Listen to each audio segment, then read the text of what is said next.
Blood hit the fluorescent lights in a fine mist as Maya Cross drove the scalpel through skin and muscle in one savage stroke. The blade was meant for opening supply boxes. Security was 3 steps away, hands already reaching for her shoulders. 30 seconds ago, her supervising physician had looked at his watch and said the words that end everything. Time of death, 21:47. The man on the table wasn't dead. His heart had just forgotten how to beat.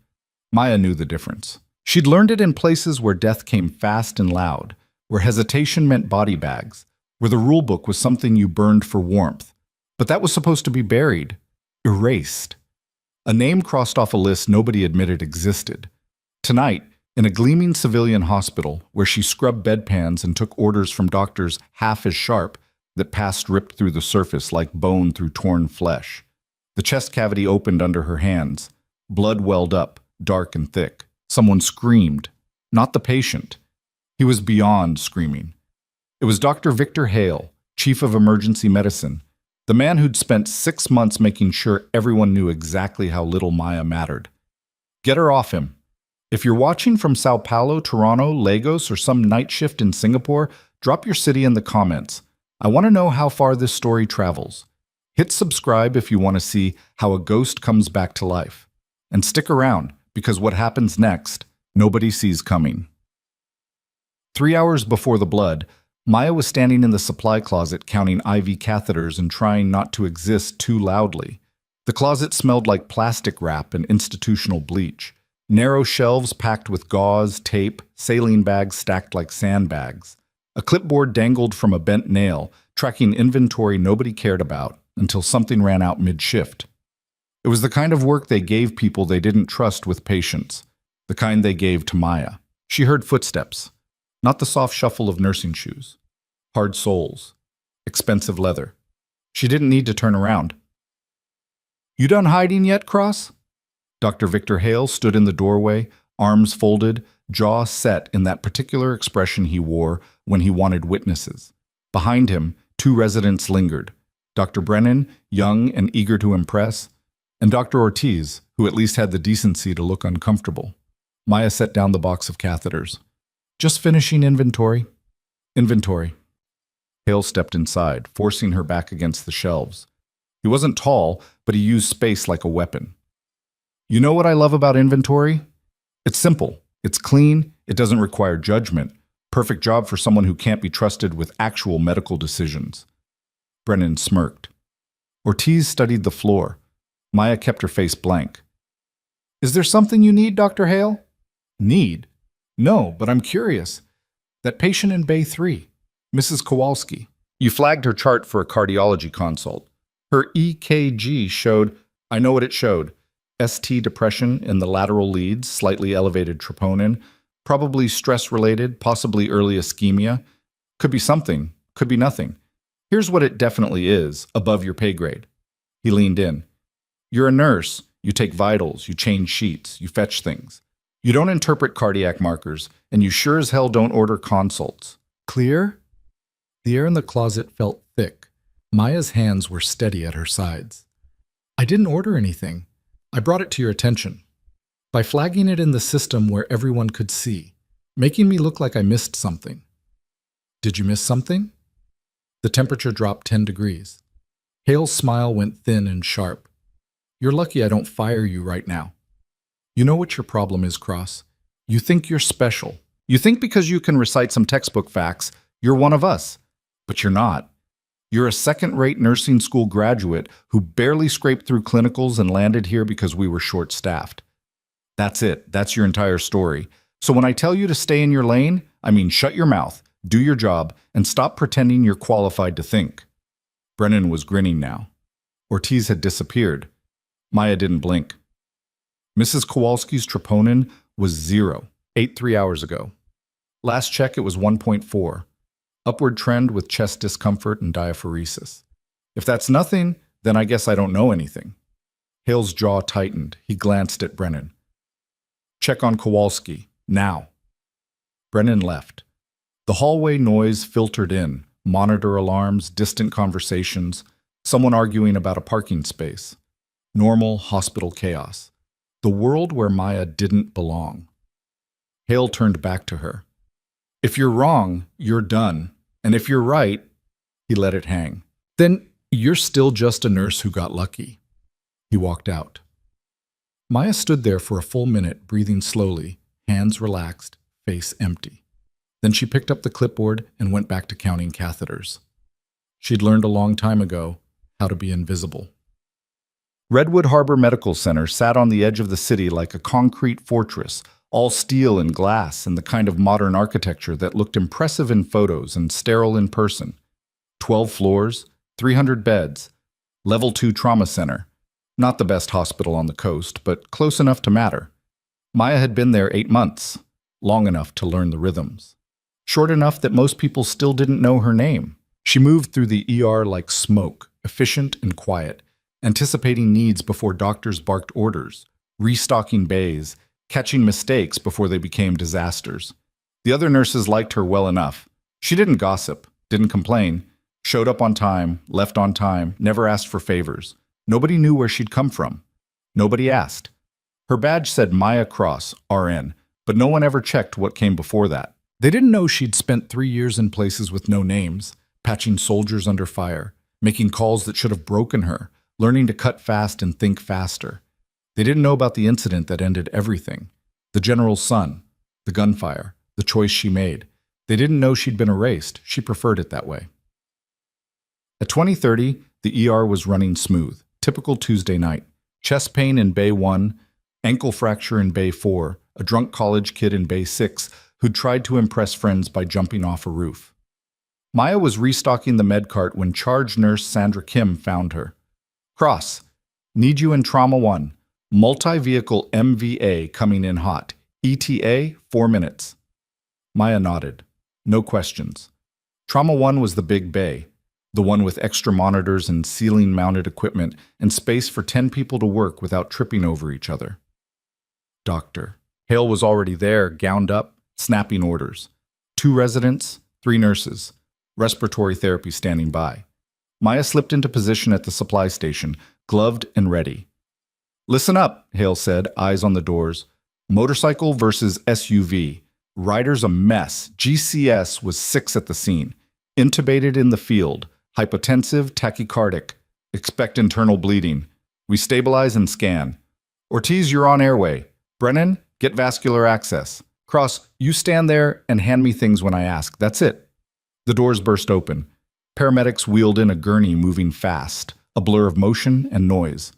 The patient was young, maybe mid-20s, helmet still on, leather jacket shredded, jeans soaked dark red. The smell hit first, gasoline, burnt rubber, copper-bright blood.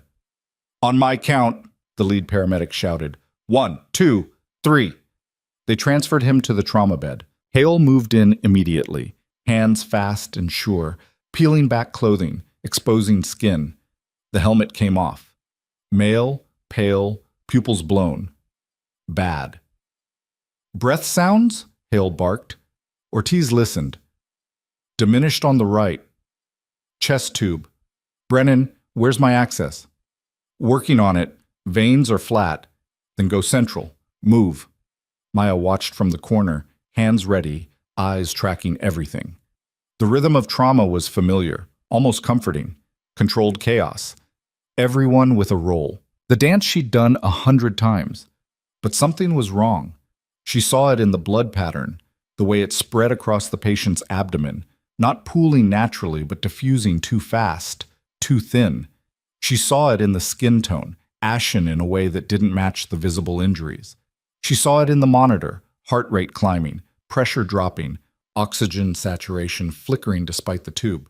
Hale wasn't seeing it. He was focused on the chest tube, barking orders, moving fast. Good technique, wrong target. Maya's hands tightened. She bit down on the words, trying to escape. Not your place, not your call. The monitor screamed. Pressure dropped to 70 systolic. Hang 2 units O-neg, Hale snapped. Where's my ultrasound? They got the probe on the abdomen. Hale stared at the screen, frowning. Free fluid in Morrison's pouch. Liver lack, probably. We need to get him to CT before surgery. Maya stepped forward. Dr. Hale, not now. His bleeding pattern. I said not now, Cross. Get me another IV setup. She grabbed the kit, brought it over, set it down. Her voice came out quieter than she meant. It's not liver. Look at the distribution, and his JVP... Hale turned on her. Are you seriously trying to diagnose right now? I'm trying to... You're trying to get fired. Step back. The room went silent except for the monitors, everyone watching. Maya stepped back. They pushed fluids, hung blood. Pressure came up a little, then dropped again. The patient's color worsened. Hale kept working, focused, determined, doing everything right according to the book. But the book was wrong. At 21:15, the doors opened again. This time, it wasn't paramedics. It was soldiers. 4 of them, full combat gear, rifles slung, faces hard. They moved with the kind of precision that made everyone in the room freeze. Behind them, a man in a dark suit, no expression, eyes scanning. Hale straightened. What the hell is this? The suit stepped forward. This area is now restricted. Clear the room. Everyone except essential trauma staff. You can't just... Federal emergency. Clear the room. Hale's face went red. This is my ER. One of the soldiers moved. Not threatening, just present. The argument died. They cleared the room. Maya moved toward the door with the others. The suit's eyes tracked her. You, nurse, stay. Hale started to protest. The suit cut him off. Doctor, you're welcome to stay or leave. She stays. Maya felt ice slide down her spine. They'd looked at her badge, just a glance. But something in that look said they knew more than the name printed there. She stayed. They wheeled in a second gurney. This one had a body on it, but calling it a body felt wrong. It looked like a training dummy someone had used for target practice. Gunshot wounds, lots of them, chest, abdomen, extremities, but not random. Too precise, too clean. Trauma team, the suit said flatly. This is a classified operation. You will provide care and you will not speak of this patient to anyone. Understood? Hale bristled, but nodded. What happened to him? Irrelevant. Fix him. They transferred the patient. Maya caught a glimpse of his face. Older, maybe late 40s, sharp features. Even unconscious, he looked dangerous. The kind of dangerous that came from experience, not bravado. Hale started the assessment. Christ. Entry wounds in the chest, abdomen, both legs, through and through in the right shoulder. Who the hell did this? Doesn't matter, the suit said. Can you save him? I need to see what's damaged. Can you or can't you? Hale's jaw tightened. Get me a trauma panel and cross-match 6 units. Brennan, start another line. Ortiz, check his airway. They worked fast. Maya handed supplies, watched monitors, stayed quiet. But her mind was sprinting. The wound pattern was wrong. Not wrong like amateur. Wrong like expert. Someone had shot this man with surgical precision, hitting specific points, avoiding instantly fatal zones. This wasn't a murder attempt. This was a message, or a test. The monitor alarm shrieked, pressure tanking, heart rate spiking. He's crashing, Brennan shouted. VTAC. Charging to 200, Ortiz said, grabbing the paddles. Clear. Shock. The body arced. Rhythm didn't change. Again, clear. Another shock. Still VTAC, Hale swore. Push epi. Amiodarone. Move. The rhythm flatlined. A systole, Brennan said, voice shaking. Hale started compressions. 30 seconds. A minute. 2 minutes. Nothing. He stopped. Stared at the monitor. Then at his watch. Time of death, 21:47. The room went still. The suit didn't move. Didn't react. Just watched. Maya looked at the patient, at the wounds, at the monitor. Her brain assembled the pieces in half a second. She saw the subtle jugular distension, the muffled heart sounds she'd caught earlier, the way the blood pressure dropped too fast, like something was squeezing the heart itself, not letting it fill. Cardiac tamponade. Blood in the pericardial sac. The heart trying to beat against pressure, failing, stopping. Invisible on a fast trauma assessment. Easy to miss if you weren't looking for it. Hale wasn't looking for it. Maya's voice came out cold and clear. He's not dead. Everyone turned. Hale stared at her. Excuse me? He's not dead. You're just looking in the wrong place. Cross, I swear to God. Cardiac tamponade. You missed it. Hale's face went white, then red. How dare you? Look at his JVP. Listen to his heart sounds. It's right there. I've been doing this for 15 years. Then you should have caught it. The suit's eyes sharpened, interested now. Hale's voice dropped to a hiss. You are done. You hear me? Done. Get out of this room right. Maya moved. She didn't think, didn't plan, didn't calculate risk or consequence. Her body knew what to do before her mind caught up. She grabbed a scalpel from the tray, shoved past Hale, ignored the shouts, and drove the blade into the patient's chest. Security burst through the doors. 2 men, big, fast, too late. Maya cut fast and deep, splitting skin, muscle, the intercostal space. Blood sprayed. She forced her hands into the wound, found the ribs, and pulled. The chest opened. Someone screamed. Hale, maybe. Or Brennan. Maya's hands were inside the chest cavity now, slick with blood, feeling for the heart. She found the pericardium, swollen tight, and punctured it with her thumb. Blood gushed out.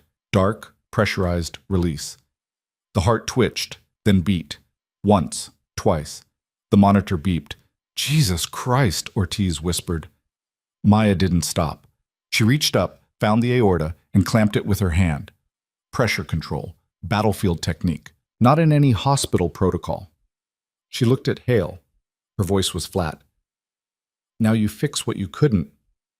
Hale stood frozen, staring at her, at the open chest, at the beating heart visible between her fingers. The suit stepped closer. His expression hadn't changed, but something in his eyes had. Recognition. He spoke quietly, almost to himself. Thoracotomy, single-hand aortic compression, field medic technique. That's not in any nursing textbook. Maya didn't answer, couldn't. Her hands were busy keeping a man alive. The suit pulled out a phone, stepped away, spoke too quietly to hear. Hale finally moved, snapped at Ortiz and Brennan. Clamps, suction. Get vascular up here, now. They worked around Maya, hand shaking, eyes wide. She held the aorta, kept pressure controlled, let them do the rest. Her arms were soaked to the elbows. Her scrubs were ruined. Her career was over. She didn't care. 30 minutes later, the patient was stable. Critical, but stable. They'd found the source bleeds, clamped and ligated, closed the pericardium, repaired what they could. Hale worked like a man possessed, trying to reclaim control of a situation that had already slipped through his fingers. Maya stepped back. Let the blood drip off her hands. Looked at the monitor, sinus rhythm, pressure holding, oxygen saturation climbing. Alive. The suit approached. You're coming with me. Maya didn't argue. She stripped off her gloves, dropped them in the biohazard bin, and followed him out. Behind her, Hale's voice rose, shaking with rage. She's fired. You hear me? Fired. I don't care who you are or why you're here. That was reckless, dangerous, completely unauthorized. The suit didn't even turn around. Take it up with your board. They walked through the ER. People stared, whispered. Maya kept her eyes forward. Outside, a black sedan waited, engine running. The suit opened the door. Get in. Maya hesitated. Am I under arrest? Do you want to be? She got in. The door closed. The car pulled away from the hospital, smooth and fast, merging into late-night traffic. The city lights blurred past.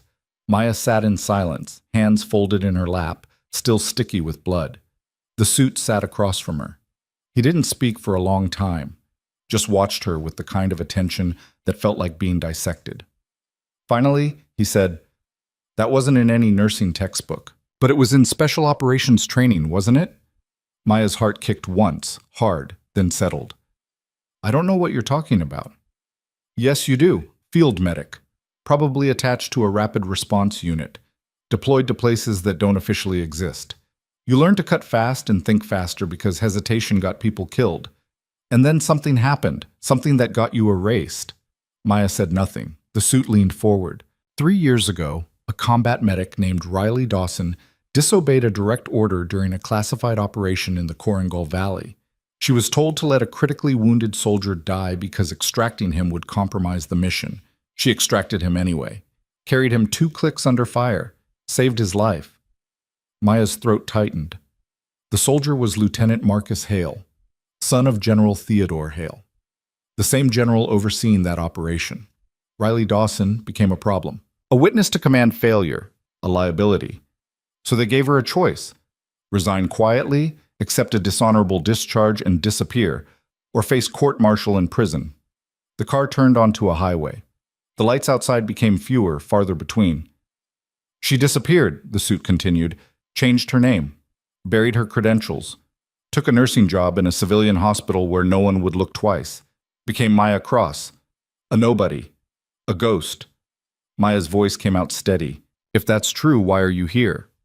Because the man you just saved, that's Colonel Eric Voss, commander of the unit Riley Dawson used to serve.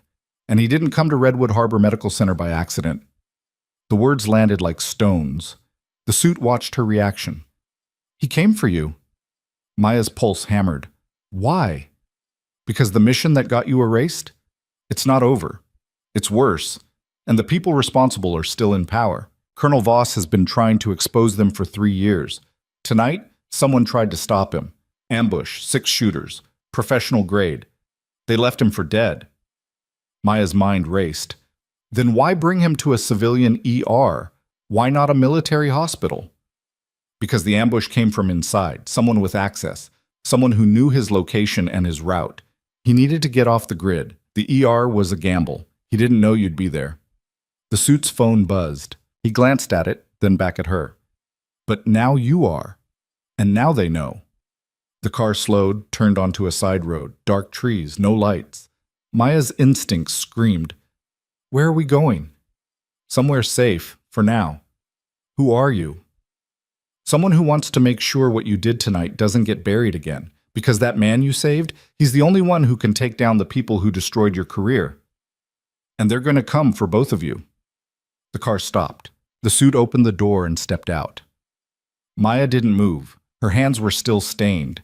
Her mind was still in the trauma bay, still feeling the heartbeat against her palm. She thought about the general's son, the choice she'd made, the price she'd paid. She thought about Hale's face when the heart started beating again, the shock, the rage, the humiliation. She thought about Colonel Voss fighting for breath, dying on a table, abandoned by the system that should have protected him. She thought about herself, erased, hidden, safe. The suit leaned back in. "You coming, Riley?" No one had called her that in 3 years. She looked at him. "Maya. My name is Maya." He nodded slowly. "All right, Maya. You coming?" She stepped out of the car into the cold night air, blood drying on her hands, the hospital disappearing behind her, and realized with absolute clarity that everything was about to get worse before it got better. Inside the building, an unmarked warehouse, concrete in shadows, more people waited. Military, intelligence, people with hard eyes and quiet voices. And in the center, on a makeshift gurney hooked to monitors, Colonel Voss lay unconscious but breathing, chest rising and falling in a steady rhythm. Maya walked over, checked his vitals, adjusted the IV line. The suit stood beside her. "He didn't come to recruit you. He came to warn you. There's a list. Names of people who were at that operation. People who saw what really happened. They're being eliminated, one by one. You were supposed to be next." Maya's hand stilled on the monitor. "Who's doing this?" "The same person who ordered that soldier to die. The same person who buried your career, General Theodore Hale." The name hung in the air like smoke. "He's cleaning house," the suit said quietly. "And tonight, you just made yourself the biggest threat he's ever faced." From the corner of the room, a radio crackled. A voice, clipped and urgent. "Multiple contacts inbound. 3 vehicles. Armed. ETA. 2 minutes." The suit swore. "They tracked us." The lights went out, and in the darkness, Maya heard the first gunshot. The muzzle flash lit up the warehouse entrance for half a second, painting everything in stark white and shadow. Maya dropped to the concrete floor on instinct, muscle memory taking over before her brain caught up. The suit was already moving, weapon drawn, barking into a radio she hadn't noticed him carrying. "Contact front, multiple hostiles. We need exfil now." Another shot punched through the metal siding, then 3 more in rapid succession. Professional spacing, suppressing fire while someone moved. Maya crawled toward Colonel Voss's gurney, keeping low. The monitors were still beeping, oblivious to the chaos. His chest rose and fell in that steady rhythm she'd fought to restore. She couldn't let him die now, not after everything. "Get him to the back," the suit shouted at her. No time for names, no time for anything except motion. She grabbed the gurney, yanked the IV pole free from its stand, and pushed. The wheels caught on uneven concrete. She shoved harder. Voss didn't wake. Good. Unconscious meant he wasn't feeling the stitches pull, wasn't panicking, wasn't making this harder. Two soldiers materialized from the shadows, rifles up, moving in that coordinated way that spoke of endless training. They flanked her without a word, covering angles. One of them, younger, maybe 25, name tape said Reeves, jerked his head toward a door at the rear of the warehouse. Through there. Vehicles waiting. Maya pushed. The gurney rattled over debris. Behind them, gunfire erupted in earnest. Not the careful shots from before. Full engagement. She heard the suit's weapon answer back, sharp cracks that echoed off metal walls. Reeves kicked the rear door open. Cold air rushed in. Outside, a black van idled, rear doors already open. No markings. No plates she could see in the dark. In? Now. Maya shoved the gurney toward the van. The other soldier, older, harder face, name tape said Cortez, grabbed the front end and lifted. Together they manhandled Voss inside. The IV bag swung wildly. Maya climbed in after, steadying the line, checking his pulse. Still strong, still alive. Reeves jumped in last, slammed the doors. Go! Go! The van lurched forward before the doors fully closed. Maya braced herself against the gurney to keep from being thrown. Voss's monitors bounced against the van wall, alarms screaming protests. She silenced them with quick hands, checking lines, making sure nothing had torn loose. Through the front windshield she caught glimpses of the road. Narrow, dark, trees pressing in from both sides. The driver was pushing hard, taking corners faster than safety recommended. Maya didn't complain. Cortez spoke into his radio. "Package is mobile. Warehouse is compromised. Confirm status on Graves." Static. Then a voice, the suit, she realized, came through rough and distant. "Still engaged. Get Voss clear. Don't stop." "Sir, we can circle back. That's an order, Sergeant. Move." The radio went silent. Reeves met Maya's eyes across the dim interior. His face was young, but his eyes weren't. "You the nurse?" "Yeah." "The one who cracked his chest open in the ER?" "Yeah." He nodded slowly, like that explained something. "They said you were good. Didn't say you were crazy." Maya didn't answer. She was busy watching Voss's oxygen saturation, making sure his breathing stayed even, checking for signs of bleeding. The van's motion made everything harder. Every bump threatened to dislodge something critical. "How long until we stop?" she asked. 30 minutes. Safe house across the state line." "He needs a hospital. He needs to not die. Hospitals have records. Records have leaks." Maya wanted to argue but couldn't. He was right.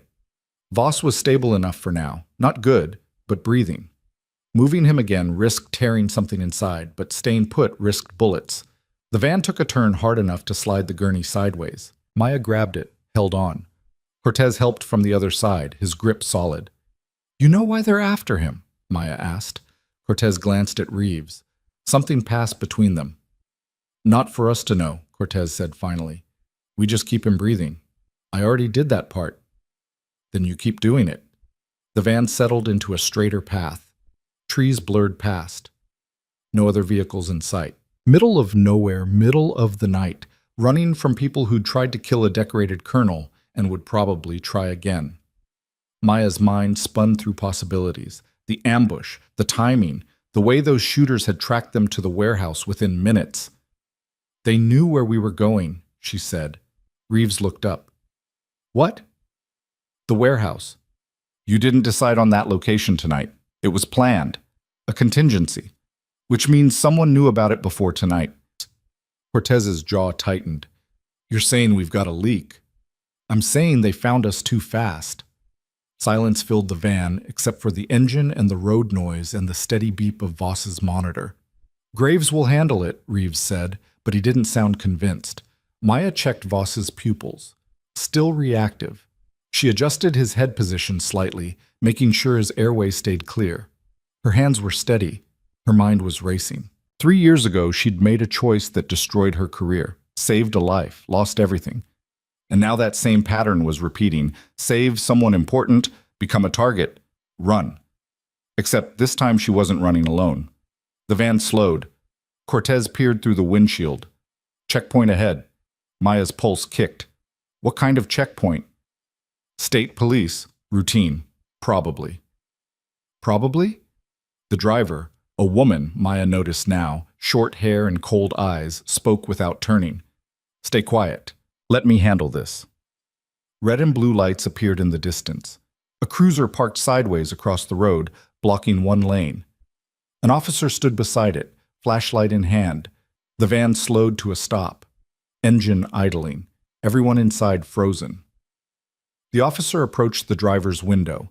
Middle-aged, tired face, standard uniform. He looked harmless. Maya didn't trust it. The driver rolled down the window. Evening, officer. License and registration. His voice was flat, bored, or pretending to be. The driver handed over documents. The officer studied them with his flashlight. Took his time. Where you headed tonight? Medical transport. Patient needs transfer to a specialist facility. The officer's flashlight beam swung toward the back of the van, found the tinted windows. What kind of patient? Post-surgical, critical but stable. Mind if I take a look? The driver's shoulders tensed, just slightly. That would compromise patient privacy. HIPAA regulations. I'm aware of the regulations. Open the back. Cortez's hand drifted toward his sidearm. Reeves was already tense. Maya put a hand on Voss's chest, feeling his heartbeat through the thin hospital gown, and tried to think. The driver's voice stayed calm. Officer, I'm going to need to see some identification before I allow Open the back. Now. Wrong tone. Wrong words. Real cops asked. Dirty cops demanded. The driver met Cortez's eyes in the rear-view mirror. Nodded once. Cortez moved fast. He threw open the van's rear doors and leveled his rifle at the officer's chest. The officer's hand went for his weapon. Never made it. Don't, Cortez said, voice like gravel. Hands up. Now. The officer froze. His flashlight dropped, rolled across the asphalt.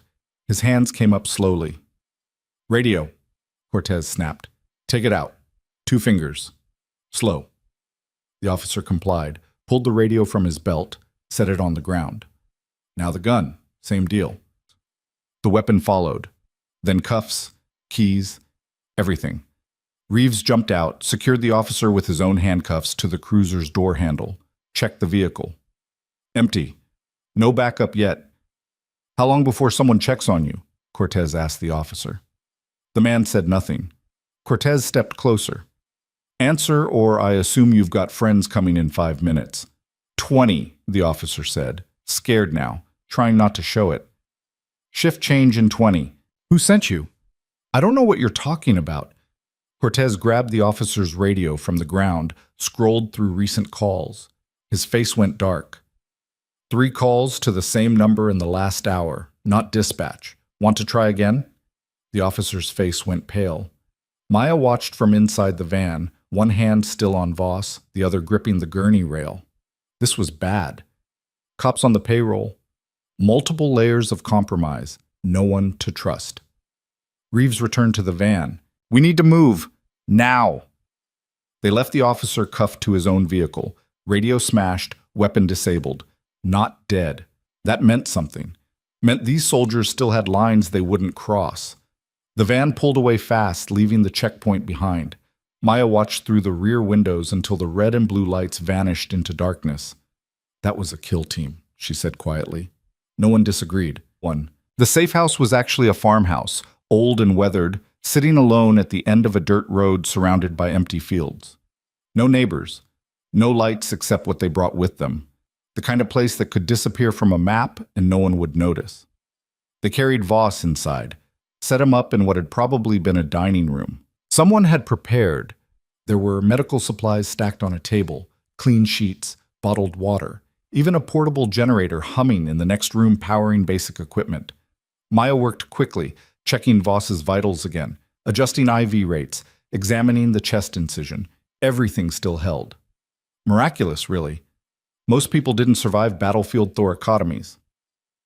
Most didn't survive the first 5 minutes. Cortez posted guards. Reeves made calls. The driver, her name was Lieutenant Sarah Kim, Maya learned, disappeared into another room with a laptop and didn't come out. Maya found herself alone with Voss in the quiet house, listening to his breathing, watching the monitors paint soft green lines across the screen. She thought about Dr. Hale back at Redwood Harbor Medical Center, probably already filing reports documenting her recklessness, building a case for termination. Professional suicide. She'd done it once before in a different life. Apparently she was good at it. Footsteps behind her. Cortez. "You should rest," he said. "He needs monitoring. Reeves can watch him. You've been running on adrenaline for 6 hours." Maya didn't turn around. "I'm fine." "You're dead on your feet." She almost laughed. Dead. Funny word choice. She'd been professionally dead for 3 years. Physically dead would almost be simpler. "Why didn't they kill that cop?" she asked instead. Cortez was quiet for a moment. "Because we're not them. They tried to kill Voss." "That's different." "How?" "Voss knew what he signed up for. That cop's just dirty. He made bad choices, but he's not a combatant. We don't execute people for making bad choices."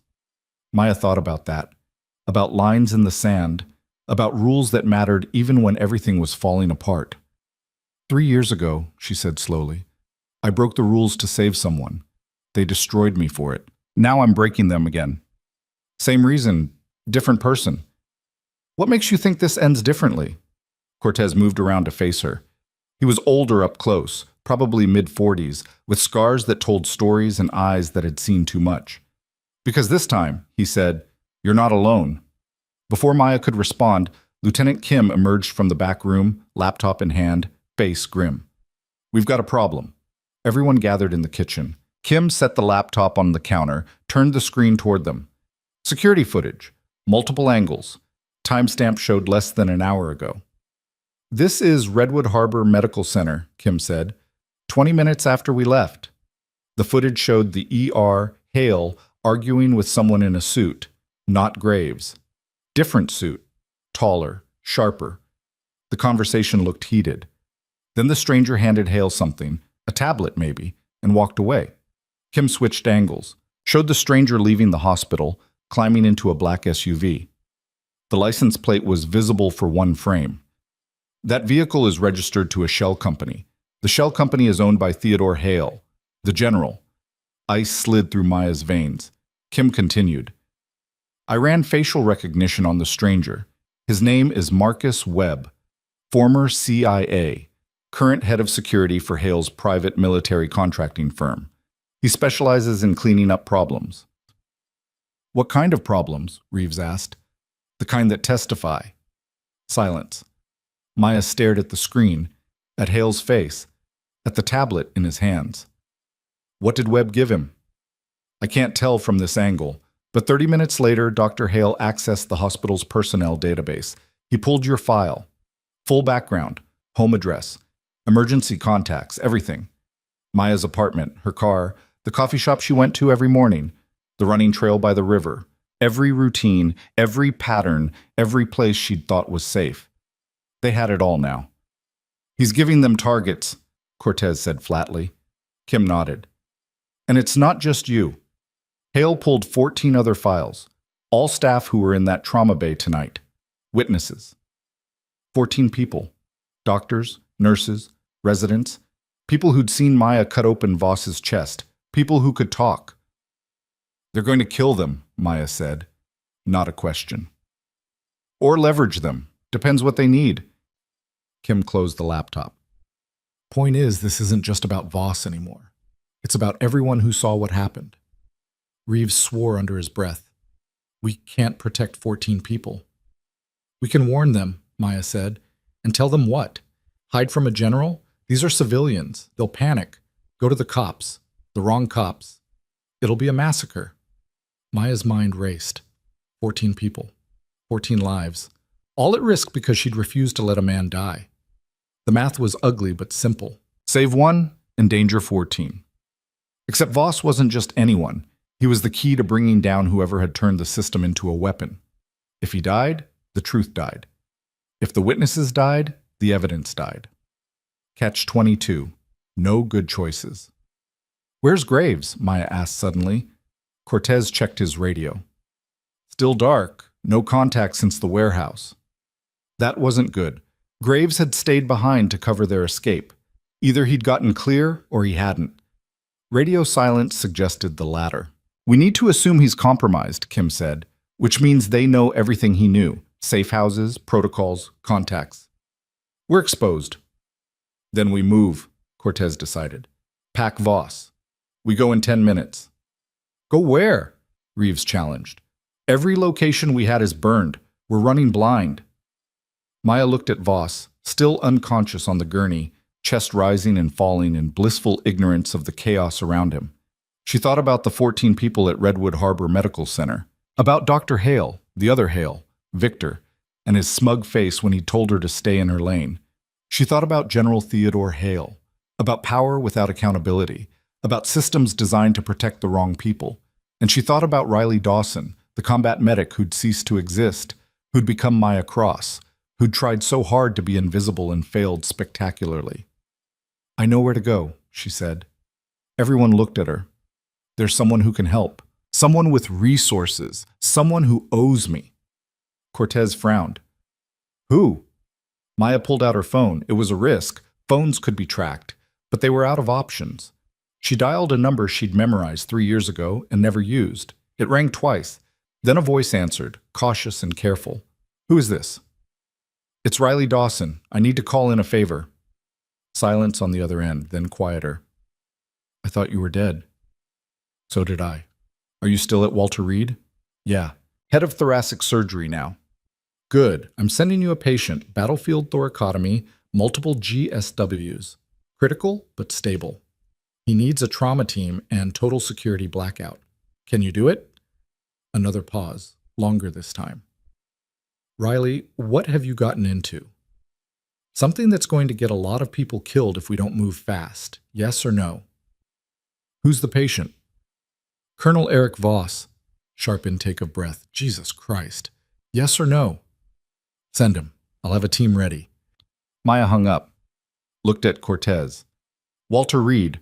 We get Voss there. He's covered, but we need transport that won't show up on any radar." "That's a 3-hour drive," Reeves said. "Through checkpoints, roadblocks, possibly more dirty cops." "Then we don't drive, we fly." Kim shook her head. "We don't have air assets cleared for this." "I didn't say cleared. I said fly." Understanding dawned on Cortez's face. "You want to steal a helicopter?" "I want to borrow one. There's a medical transport company 40 miles from here, Valley Air Ambulance. They run night shifts to DC all the time. We intercept one, reroute to Walter Reed, drop Voss with people who can actually save him." "That's hijacking," Reeves pointed out. "That's survival," Maya countered. "Voss dies. We've got nothing. The witnesses die. We've got nothing. This is the only play that keeps everyone breathing." Cortez studied her. "You've done this before." Not a question, an observation. Maya held his gaze. "Different life. Different circumstances. Same principle. Move fast, hit unexpected angles, don't give the enemy time to adapt. That's not nursing school." "No, it's not." Cortez made a decision. "All right. Kim, pull up Valley Air's flight schedules. Reeves, prep Voss for transport. We move in 5. They scattered. Maya stayed with Voss, making sure his lines were secure, his vitals stable. She changed his IV bag, adjusted his oxygen, checked the chest tube drainage. All good. Better than good, actually. He was healing. Fighting back. The body wanted to live. She wondered if he knew what was happening, if somewhere in the dark behind his closed eyes, he was aware of the chaos, the running, the gunfire, or if it was all just black and silent and peaceful. Lucky bastard, if it was. Kim found a flight. Valley Air Ambulance had a chopper scheduled to depart at 3 o'clock for a transfer to Johns Hopkins. Flight path took them within 10 miles of Walter Reed. We intercept at their staging area, Kim explained, pointing at a map on her screen. Small private airfield, minimal security, 2 pilots, and maybe a flight nurse. We convince them to alter course. Convince how? Reeves asked. Gently. They loaded Voss into a different vehicle, a nondescript SUV that looked like every other SUV on the highway. Cortez drove. Kim navigated. Reeves rode in back with Maya, keeping watch on their patient. The roads were empty, 2:30 in the morning, the world asleep except for people running for their lives and the people hunting them. Maya watched the dark landscape roll past and thought about the dominoes falling. She'd pushed one in the ER, now they were all toppling. Voss, the witnesses, Graves, the general. A conspiracy that stretched higher than she'd imagined. She thought about Dr. Victor Hale, probably at home now, asleep, confident in his moral superiority, unaware that his name and his father's shared blood and brutality. She thought about Ortiz, who'd looked uncomfortable in the supply closet but hadn't spoken up, about Brennan, who'd smirked. She thought about Sandra Kim, the charge nurse who'd sent her into that trauma bay without knowing it would explode into this. 14 people. Targets now. The SUV pulled off the highway onto smaller roads. Rural, quiet. They passed a gas station, closed. A church, dark. A few scattered houses with porch lights burning. Then the airfield appeared. Chain link fence, single building, 3 helicopters parked on the tarmac. One had its rotors spinning, preparation for departure. "That's our ride," Cortez said. They parked outside the fence. Reeves cut the lock with bolt cutters. They rolled through, smooth and quiet. The helicopter was a Bell 429, configured for medical transport. Sleek, fast, expensive.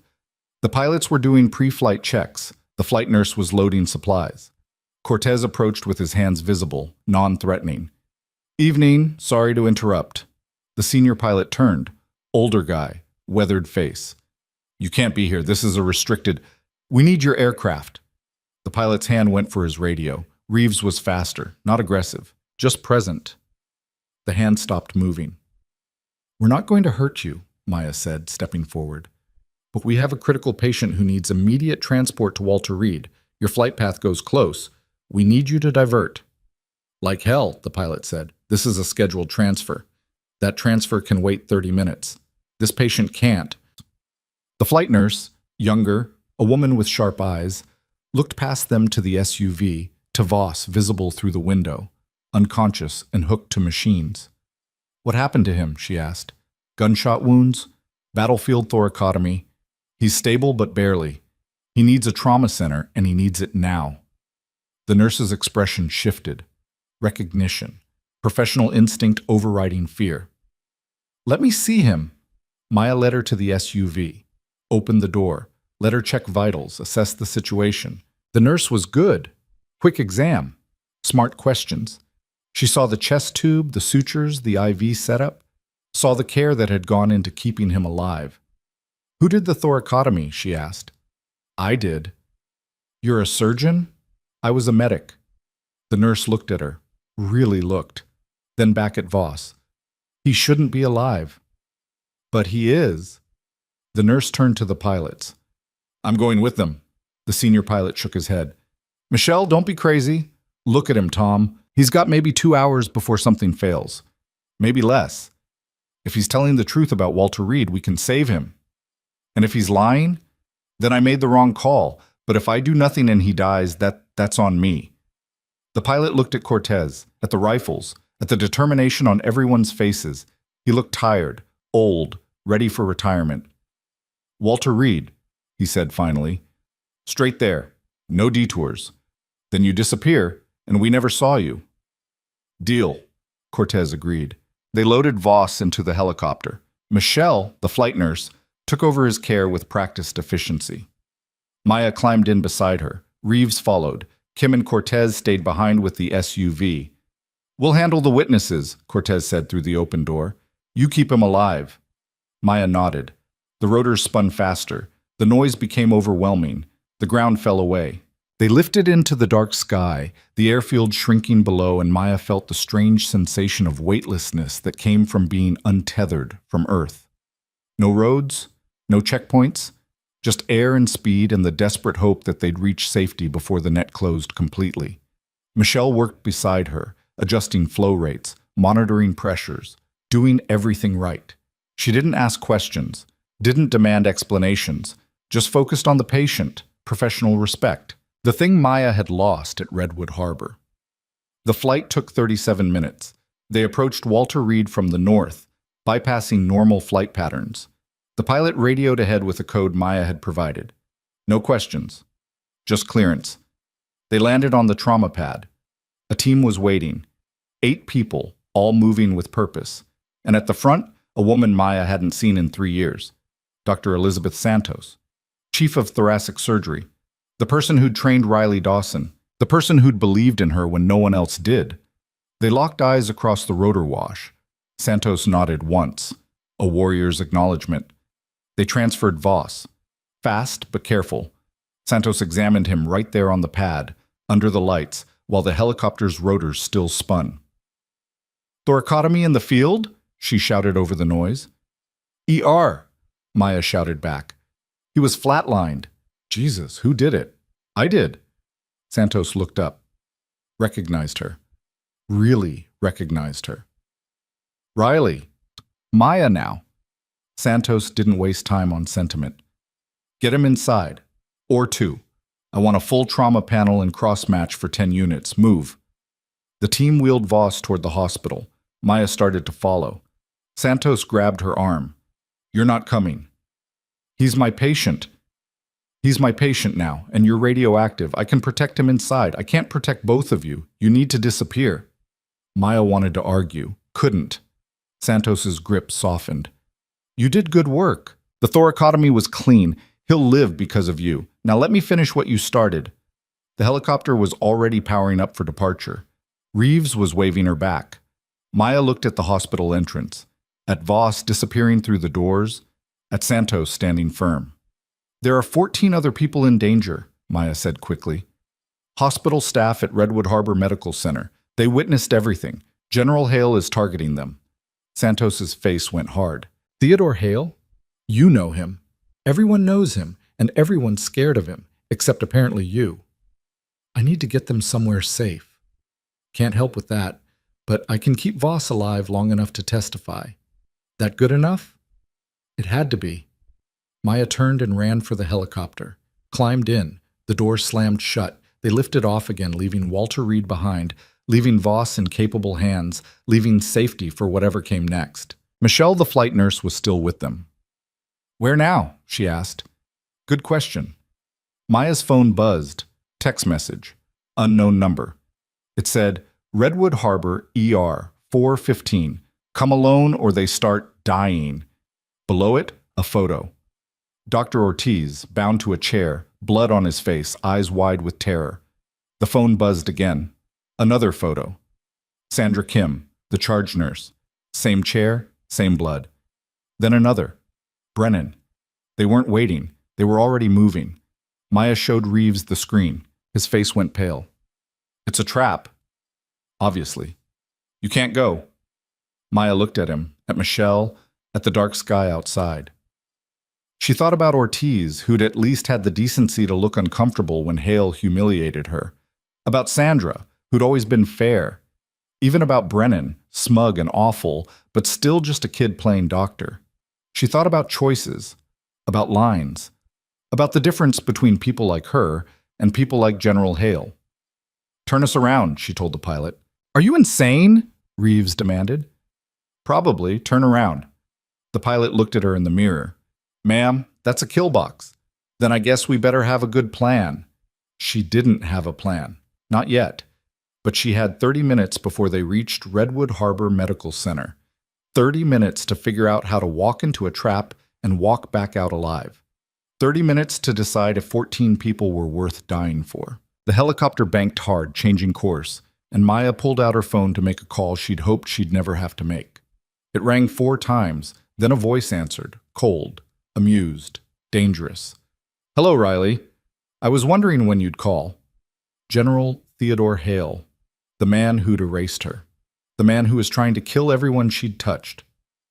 "I'm coming in," Maya said, "but we do this my way." You're hardly in a position to make demands. I'm in a helicopter with a combat team and 30 minutes to plan. You've got 14 hostages and no leverage except fear. So yeah, we're doing this my way, or I disappear and you spend the rest of your life wondering when I'm coming back. Silence. Then, quieter, almost respectful. You always were inconvenient. All right, Riley, your way. But if you're not here by 4:15, I start sending pieces to Walter Reed. Understood? The line went dead. Reeves stared at her. Please tell me you have a plan. Maya looked out at the dark horizon, at the city lights appearing in the distance, at the hospital that had been her prison and was now her battlefield. Working on it, she said. The plan came together in pieces during the flight back, rough and improvised, the kind of thing that worked in movies and got people killed in real life. Maya knew the difference. She'd lived the difference. We can't just walk in, Reeves said for the third time. His voice had gone tight, the way voices did when someone was trying to talk sense into a situation that had stopped making sense miles ago. I know. They'll have shooters in position, probably the same team from the warehouse, professional contractors. They won't hesitate. I know. Then what's the play? Maya stared at her phone, at the photos of Ortiz and Sandra Kim and Brennan, at the terror in their eyes. She thought about the ER, the layout, the access points. Thought about what resources she had versus what she needed. The hospital has a north service entrance, she said. Loading docks for supplies. No cameras in the stairwell because maintenance kept complaining about false alarms. Leads directly to the second floor. From there we can access the ER through the staff corridor. That gets us inside, doesn't solve the hostage problem. No, but it gives us position, element of surprise. Michelle, the flight nurse who'd somehow become part of this disaster, leaned forward. I know that hospital, worked there during my residency. The ER has 2 trauma bays with reinforced doors. If they're holding hostages, that's where they'd be. Controlled space, limited exits. How many guards would they need, Maya asked. For 14 people? 4 minimum. 2 on the hostages, 2 on the doors. Reeves checked his rifle. We're 2 guns against 4, possibly more. Bad odds. Then we make them better. Maya turned to the pilot. How close can you drop us without being seen? The pilot glanced back, face grim in the cockpit lights.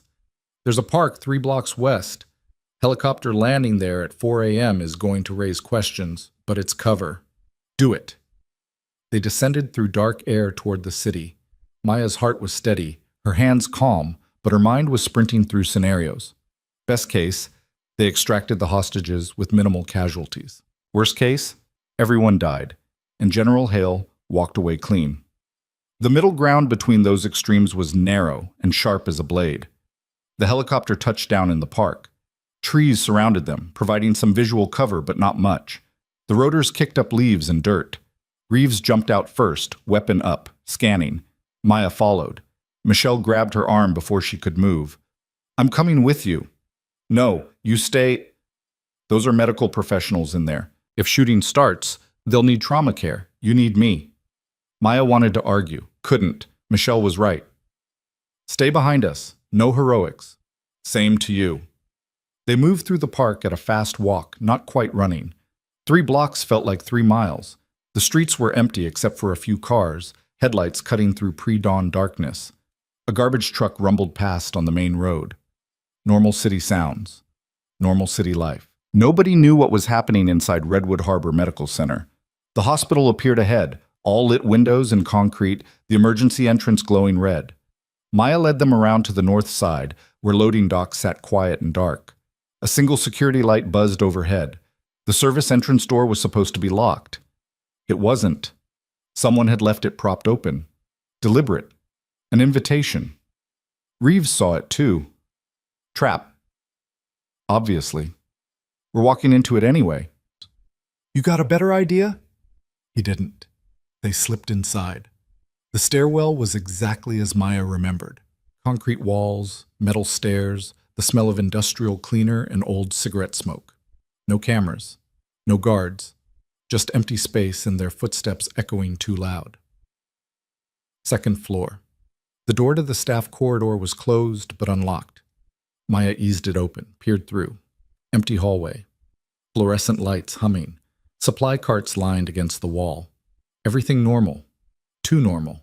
They moved fast and quiet, heading toward the ER. Maya's feet knew the path by memory. How many times had she walked these halls? Hundreds. Thousands. Every shift blurring together into routine. Now every corner felt like an ambush point. The ER staff entrance was ahead. Through that door, 20 feet of corridor, then the main ER floor, where the hostages were, where the general's people waited. Maya's phone buzzed. Text message, "You're late." She checked the time, 4:17. 2 minutes past deadline. Another message, Trauma Bay 1. Come alone, or I start with the young one? Brennan. They'd start with Brennan. I'm going in, Maya said. Not alone, you're not. That's the deal. The deal is bullshit, Reeves hissed. They're going to kill you the second you walk through that door. Maybe. But if I don't, they kill the hostages for sure. Michelle touched her shoulder. There's another way. The observation gallery above Trauma Bay 1. Medical students use it to watch procedures. Access is through the surgical wing. I can get you there. Maya's mind rearranged the pieces. The gallery. Glass windows, direct line of sight into the trauma bay. Not a solution, but information. Show me. They backtracked, moving through different corridors, past dark offices and silent patient rooms. The hospital felt like a tomb. Michelle led them to a narrow stairwell, up one floor, down a hall, to a door marked Observation Gallery, authorized personnel only. Inside, the space was small and cramped, stadium-style seating for maybe 20 people. The front row overlooked Trauma Bay 1 through floor-to-ceiling windows. The glass was one way. They could see down. People below couldn't see up. Maya pressed against the window and looked. 14 people sat on the floor, hands zip-tied behind their backs. Ortiz, Sandra Kim, Brennan. Other nurses and doctors Maya recognized from her shifts, all terrified, all alive. 4 armed men stood guard, professional stance, body armor, rifles. Not hospital security, not cops. Private contractors. The kind who did dirty work for clean money. And in the center of the room, standing calm and composed in an expensive suit, was General Theodore Hale. Maya had never seen him in person. Only photos, video clips. The man who destroyed her career from a distance. Up close, he looked ordinary. Average height, graying hair, the kind of face that disappeared in a crowd. But his eyes were sharp, calculating, and utterly cold. Dr. Victor Hale stood beside him. The resemblance was obvious now. Same jawline, same rigid posture, father and son. Victor was talking, gesturing at the hostages, his face red with anger, or fear, or both. The general listened without expression, then said something that made Victor shut up immediately. Can you hear them? Reeves whispered. No. Glass is soundproof. Michelle pointed to a control panel on the wall. There's an intercom. We can activate it from here. Maya studied the layout. 4 guards, 14 hostages, 2 Hales.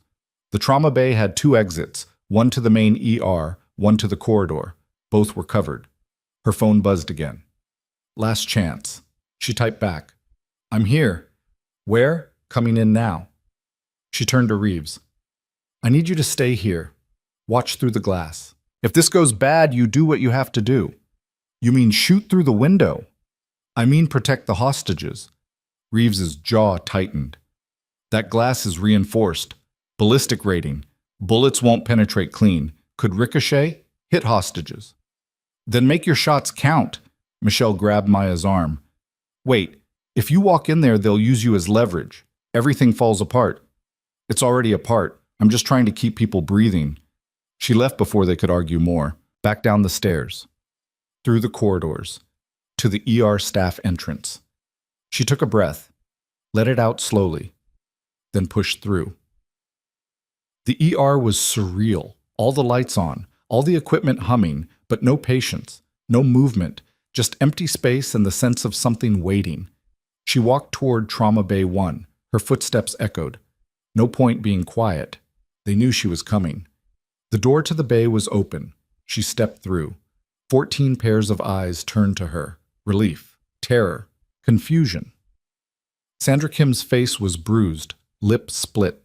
Ortiz looked like he'd taken a beating. Brennan was crying quietly. The 4 guards tracked her with weapons but didn't fire, following orders. General Theodore Hale smiled. Riley Dawson, or do you prefer Maya Cross now? Doesn't matter what you call me. I suppose not. You're here. That's what counts. He gestured around the room. Quite the mess you've made. One unauthorized procedure and suddenly everyone's a target. You see the problem? I see a general who's scared of a nurse. His smile didn't change, but something behind his eyes went darker. Not scared, annoyed. You were supposed to stay buried, stay invisible. Instead, you opened a man's chest in front of witnesses and reminded people that Riley Dawson existed. People should remember, what happened in Korengal Valley shouldn't stay buried. Korengal Valley was a classified operation. What happened there is above your security clearance. I was there. I carried your son 2 clicks through enemy fire because you told me to let him die. Victor Hale flinched. The general's expression didn't change. You disobeyed orders, the general said calmly. You compromised operational security. You endangered the mission. The mission was already compromised. Your son was dying because someone made a bad call. I fixed it. And now you fixed Colonel Voss. Another bad call from your perspective. Another operational compromise from mine. Maya kept her hands visible, her stance neutral. Let these people go. They don't know anything. They're not part of this. They saw you perform a battlefield procedure. They can testify. That makes them part of it. Testify to what? That I saved a life? That you have skills no civilian nurse should have. That you're Riley Dawson. That Riley Dawson was erased for a reason. He stepped closer. You see, Riley, the problem isn't what you did. It's what people will ask when they find out who you are. They'll want to know why a decorated combat medic was dishonorably discharged. They'll dig into the operation. They'll find inconsistencies. They'll start asking questions about command decisions, about who really compromised that mission. Understanding hit Maya like cold water. It wasn't me. It was you. The general's smile widened a fraction. I made the best decision with the information available. My son's extraction would have required pulling resources from a critical position. The enemy would have exploited that gap. Dozens would have died. So you ordered him left behind. I ordered the mission to proceed. He understood, or he would have if he'd survived long enough to understand anything. But he did survive, because I didn't follow orders. Yes, and that created a witness to a command decision I couldn't explain. A decision that, in hindsight, with perfect information, looked. He paused, choosing words carefully. Questionable. Victor spoke up, voice shaking. You left me to die. The general turned to his son. I made a command decision in combat. You don't have the clearance or the experience to judge it. You're my father. I'm a general. The job comes first. The room was silent except for quiet sobbing from one of the hostages. Maya watched the dynamic between father and son, saw the old wound there, the betrayal that had never healed. Victor's face twisted with something between rage and despair. And now you're here to clean up, kill everyone who knows, bury it again. I'm here to contain a security breach. These people are collateral damage. They're doctors, nurses, innocent. There's no such thing as innocent. There's only aware and unaware. They're aware now. That makes them dangerous. Maya's mind was racing, calculating angles.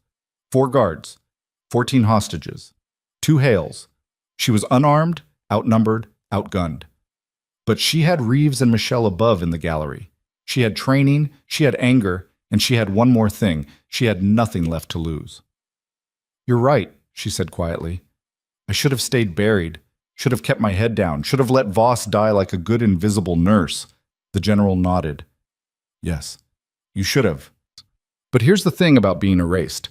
Once you stop existing, you stop caring about consequences. You stop worrying about what happens next.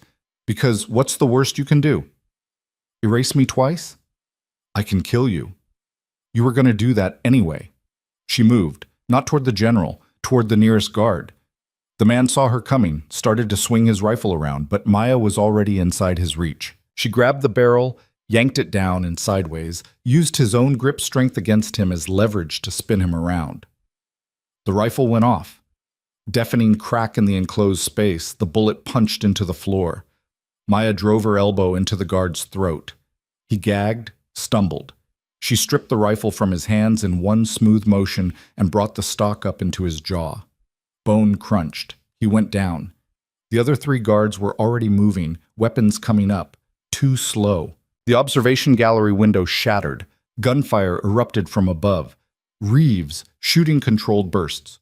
One guard took rounds in the shoulder and chest, spun, fell. Another dove for cover behind a medical cart. The 3rd guard fired at the gallery. Glass exploded. Maya heard Michelle scream. She shot him. Center mass, 2 rounds. He dropped. The last guard had a hostage now. Sandra Kim, pulled up as a shield, gun to her head. "Drop it," he shouted at Maya. "Drop it, or she dies." Sandra drove her head backward into his nose. Blood sprayed. His grip loosened for half a second. Maya shot him in the leg. He fell, screaming. The whole engagement lasted maybe 8 seconds. Maya swept the room with the rifle. 4 guards down, hostages scrambling away from the bodies, hands still zip-tied. General Hale standing perfectly still, hands at his sides, face calm. Victor Hale had pressed himself against the wall, eyes wide, breathing fast. "Don't move," Maya told the general. He didn't, just watched her with those cold, calculating eyes. Above, Reeves was shouting something. Maya couldn't make it out over the ringing in her ears. She moved toward the hostages, keeping the rifle on the general. "Is anyone hit?" Panicked voices. Someone was crying. Someone else was hyperventilating. Ortiz spoke up, voice shaky but clear. "We're okay. We're okay." "Reeves!" Maya shouted toward the shattered gallery window. "Status?" "Michelle took glass. Not critical. I'm coming down." Maya's focus snapped back to the general. He hadn't moved, hadn't even flinched during the shooting, just stood there like he was observing a training exercise. "It's over," she said. "Is it?" He sounded genuinely curious. "You've just assaulted 4 federal contractors, destroyed hospital property, and taken a general officer hostage. That's multiple felonies. Life in prison, assuming you live long enough to stand trial. You were holding civilians hostage." "Was I?" "I was conducting a security assessment at the request of the hospital's medical director." He gestured toward Victor. "Dr. Hale invited me. The contractors were here for his protection after the violent incident earlier tonight. The incident where you attacked a patient." Maya's stomach went cold. "That's a lie. It's documented. Hospital security footage shows you cutting open Colonel Voss without authorization. Assault with a deadly weapon. Dr. Hale here tried to stop you. He'll testify to that. Won't you, Victor?" Victor stared at his father. His face was white. They were tied up. You had guns. We were protecting you from an unstable employee who'd already demonstrated violent tendencies. These good people were merely cooperating with a lawful investigation." The general's voice was smooth, reasonable, utterly convincing. "You tell it any other way, you're ending your career, your reputation, everything you've built." Victor's eyes darted between his father and Maya, between the man who'd left him to die and the woman who'd saved him, between power and truth. "Don't," Maya said quietly. "Don't do this." "He doesn't have a choice," the general said. "None of you do. Because here's what happens next. You drop that rifle. You surrender peacefully. You face the consequences of your actions through proper legal channels. Or," he paused, "or this becomes a shootout. Police respond. People die. Probably you, possibly hostages. And the story remains the same. Unstable ex-military nurse went on a rampage. Tragic, preventable." Reeves burst through the door, rifle up. "Step away from him, Maya." She didn't move. "He's dirty. He ordered his own son killed. He's been covering it up for 3 years. I know, but if you shoot him, we lose. The story dies with him." "The story dies if he walks too." "Maybe. But at least we're alive to keep fighting." The general smiled. "Listen to your friend. He's thinking clearly. You're not." Maya's finger rested on the trigger. The weight was familiar. The decision should be simple. One shot. End it. Justice. But Reeves was right. Killing the general here, now, with witnesses and bodies and chaos, it played exactly into the narrative he'd built. Unstable, violent, dangerous. Everything he'd said she was. She lowered the rifle. The general's smile widened. Smart choice. Sirens wailed in the distance, getting closer. Someone had called the police. Of course they had. Gunfire in a hospital, multiple shooters, active situation. The general adjusted his suit jacket. Officers will be here shortly. I suggest you cooperate fully. Tell them the truth or what you think is the truth. See how that works out for you. Maya wanted to scream, wanted to shoot, wanted anything except this slow-motion defeat. But she had 14 people watching, 14 witnesses who'd seen the general's contractors holding them hostage, 14 voices against one general's lies, unless they stayed silent, unless fear won. She looked at Sandra Kim, at Ortiz, at Brennan, still crying against the wall. Tell them, she said. When the police get here, tell them everything. Sandra nodded slowly. We will. Ortiz too. Yeah, we will. Even Brennan, through tears. I'll tell them. The general's expression didn't change, but something in his posture shifted. Calculation. Reassessment. That won't help you, he said. It's still your word against mine, and I'm a decorated general. You're a disgraced medic and a hospital full of traumatized witnesses who'll say whatever they need to say to make this stop. The sirens were louder now, close. Maybe 30 seconds away. Reeves moved beside Maya. We need to go. I'm not running. You're not dying here either. Not like this. The door burst open. Not police. Not yet. Lieutenant Kim and Cortez, weapons drawn, tactical gear, moving fast and hard. Exfil now, Cortez barked. We've got maybe 20 seconds before the building locks down. I'm not leaving them, Maya said, gesturing to the hostages. You're not helping them by getting arrested. Move. The general laughed. Actually laughed. Yes, run. Add fleeing the scene to your list of charges. That'll help. Maya looked at the hostages, at the fear in their eyes, at Sandra Kim mouthing the words, Go, we've got this. She looked at the general, at his smug, confident face, and she made a choice. We're leaving, she told Reeves. They ran. Through the ER, through corridors, following Cortez and Kim, who moved like they'd planned this exit a dozen times. Behind them, police sirens screamed to a halt. Doors crashed open, voices shouting. They burst out the service entrance into pre-dawn gray. A van waited, engine running. They piled in. The van peeled out before the doors fully closed. Maya looked back at the hospital disappearing behind them. Thought about the general inside, probably already talking to police, spinning his story, burying the truth under layers of authority and lies. Thought about Voss at Walter Reed, alive because she'd refused to give up. Thought about 14 hostages who'd promised to tell the truth. Where are we going? She asked. Somewhere they can't follow, Kim said from the driver's seat. For now. Maya's phone buzzed, text from an unknown number. It was a video file. She opened it. Security footage, crystal clear, time-stamped from tonight, showing General Hale's contractors dragging hostages into Trauma Bay 1 at gunpoint, showing zip ties, showing weapons, showing everything. Below the video, I told you to tell the truth. Now I have proof. E.S. Dr. Elizabeth Santos. She'd accessed the hospital's security system remotely, pulled the footage, sent it before anyone could erase it. Maya showed Reeves, then Cortez, then Kim. That's evidence, Reeves said quietly. Real evidence. Won't matter if they bury it, Maya said. Then we make sure they can't. The van drove through empty streets as dawn broke over the city, painting everything in shades of orange and gold. Maya watched the light spread and thought about exposure, about truth, about how the only way to fight someone who controlled the narrative was to flood the zone with facts they couldn't spin. Her phone rang. Unknown number, she answered. This is Special Agent Torres, FBI. Am I speaking with Maya Cross? Maya's heart kicked. Yes. We need to talk. About General Theodore Hale. About Colonel Eric Voss. About an incident in Korengal Valley 3 years ago. A pause. We've been investigating the general for 18 months. Your actions tonight just gave us probable cause. Where are you? Maya looked at Cortez. He was already nodding. She gave Torres an address. A federal building downtown. Neutral ground. They arrived an hour later. The FBI had already secured the location. Torres was mid-40s, sharp suit, sharper eyes. She led them into a conference room filled with files, photos, evidence boxes. "We know about Riley Dawson," Torres said without preamble.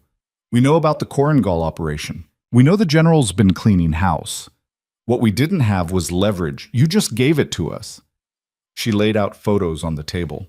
The contractors from tonight, from the warehouse, from other incidents Maya didn't recognize. "Same team," Torres explained. "Same employer. Hale's private security firm.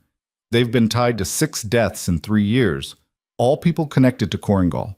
We suspected, couldn't prove. Until tonight, holding 14 civilians hostage in a hospital that we can prove. That gives us entry. We pull that thread, everything else unravels." "What do you need from me?" Maya asked. "Your testimony. Riley Dawson's testimony. Everything you know about what happened in Korengal Valley. Everything you saw tonight. And in exchange? Protection. Immunity for your actions tonight, justified self-defense. A chance to clear your name." It sounded too good, too clean. Maya had learned to distrust clean solutions. "What's the catch?" Torres smiled thinly. "The catch is, it takes time. Investigations. Due process. The general's lawyers will fight every step. Could be months, years. And during that time, you're still a target. So nothing changes. Everything changes. Before you were alone. Now you've got the federal government backing you. That's not nothing." Maya thought about the 14 hostages, about Voss at Walter Reed, about Dr. Santos risking her career to pull security footage, about Cortez and Reeves and Kim and Michelle, people who'd chosen to help even when it meant danger. Not alone. Not anymore.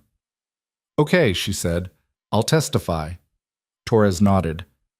"Good. We'll start with your deposition this afternoon. In the meantime, you're in protective custody.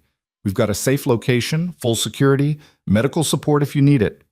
They spent the next 6 hours going through everything. Maya talked until her voice went hoarse, reliving Korengal Valley, the choice she'd made, the erasure that followed. She talked about tonight, about Voss, about the general's calm admission of guilt. Torres recorded everything, took notes, asked sharp questions. By the time they finished, it was mid-afternoon. Maya felt hollowed out, empty. Torres stood. "Get some rest. We'll reconvene tomorrow." Maya followed Cortez to the safe house, an unmarked apartment in a secure building downtown. Clean, quiet, anonymous. She showered, washing off blood and cordite and the residue of the worst night of her life. Changed into clean clothes someone had left for her, sat on the edge of the bed, and stared at nothing. Her phone buzzed, text from Dr. Santos. "Voss is stable, awake, asking for you." Maya stared at the message. Voss was awake, alive. He'd want answers. He'd want to know what happened after he went down. She typed back, "I'll visit tomorrow." The response came immediately. "He says to tell you thank you. Says he came to warn you and you saved him instead. Says he owes you." Maya set the phone down, closed her eyes. She thought about debt, about who owed whom, about Riley Dawson and Maya Cross and the space between those identities. She thought about General Hale, probably in his own office right now, talking to lawyers, planning his defense, confident he'd win because people like him always won. She thought about the 14 witnesses, about whether they'd stay strong or fold under pressure, about whether any of this mattered. A knock at the door. She opened it. Reeves stood there, exhausted but alert. "News," he said. "The hospital staff. All 14 gave statements to the FBI. Consistent, detailed. They're not backing down." Maya felt something loosen in her chest. "That's good?" "Better than good. It's corroboration. Torres says it builds the case significantly." "And the general?" "Still free, but under investigation now. Officially. His contractors are in custody. His company's assets are frozen. It's happening." Slowly, painfully, but happening. Maya nodded. "Thanks for telling me." Reeves hesitated. "You did good tonight. You know that, right? You saved Voss. You saved the hostages. You stood up when everyone else was staying down." "People got hurt. People get hurt in wars. This is a war. You're just fighting it one patient at a time. He left. Maya closed the door. She lay down on the bed, stared at the ceiling, and tried to sleep. Couldn't. Her mind was still running, still processing, still waiting for the next disaster. Her phone buzzed again, different unknown number this time. She almost didn't answer, then did. Hello? Breathing on the other end. Then a voice. Young, scared. Ms. Cross, this is Brennan, from the hospital. Maya sat up. Are you okay? Yeah, I'm okay. I wanted to call, wanted to say. He trailed off. It's fine. You don't have to. You were right in the supply closet. When you flagged Mrs. Kowalski's chart, she had a heart attack 2 hours later. Dr. Hale missed it. You caught it. You saved her life, and he treated you like garbage for it. Maya didn't know what to say. I watched him do it, Brennan continued. I stood there, and I didn't say anything. I thought, I don't know what I thought, that he knew better, that you were overstepping. I was wrong. And then tonight, I watched you risk everything to save us, and I realized I've been wrong about a lot of things. Brennan, I'm going to testify. I'm going to tell the FBI everything, what the general said, what his son said, everything. And I'm going to tell the hospital board what really happened with you and Colonel Voss. That you saved a life. That Hale was wrong. That all of us were wrong. Maya's throat tightened. You don't have to do that. Yeah, I do. Because if I don't, I'm just another coward who stayed in his lane while good people got destroyed for doing the right thing. A pause. I'm sorry. For everything. He hung up. Maya sat in the quiet apartment, phone in her hand, and felt something she hadn't felt in 3 years. Hope. It was small, fragile, easily crushed. But it was there. She slept. Badly. Nightmares full of gunfire and blood, and the general's cold smile. She woke at dawn, disoriented, reaching for a weapon that wasn't there. Her phone showed 17 missed calls, all from the same number. Dr. Santos. Maya called back. What's wrong? Santos's voice was tight. Voss is gone. What do you mean gone? I mean, 20 minutes ago, someone walked into his ICU room, disabled the monitors, and took him. Security footage shows 2 men in Army uniforms. Credentials checked out. Orders were classified. They had transfer paperwork. Everything looked legitimate. Maya's blood went cold. Where did they take him? Unknown. The paperwork lists a military facility that doesn't exist. Fake address. By the time we realized something was wrong, they were gone. How is that possible? You said he was secure? He was. Someone with serious access set this up. Someone who could forge orders and credentials. Someone inside the system. General Hale. Cleaning up loose ends. Voss was the key witness. The one person who could testify to the Korengal operation from a position of authority. Without him, it was Maya's word against a general's. And now he was gone.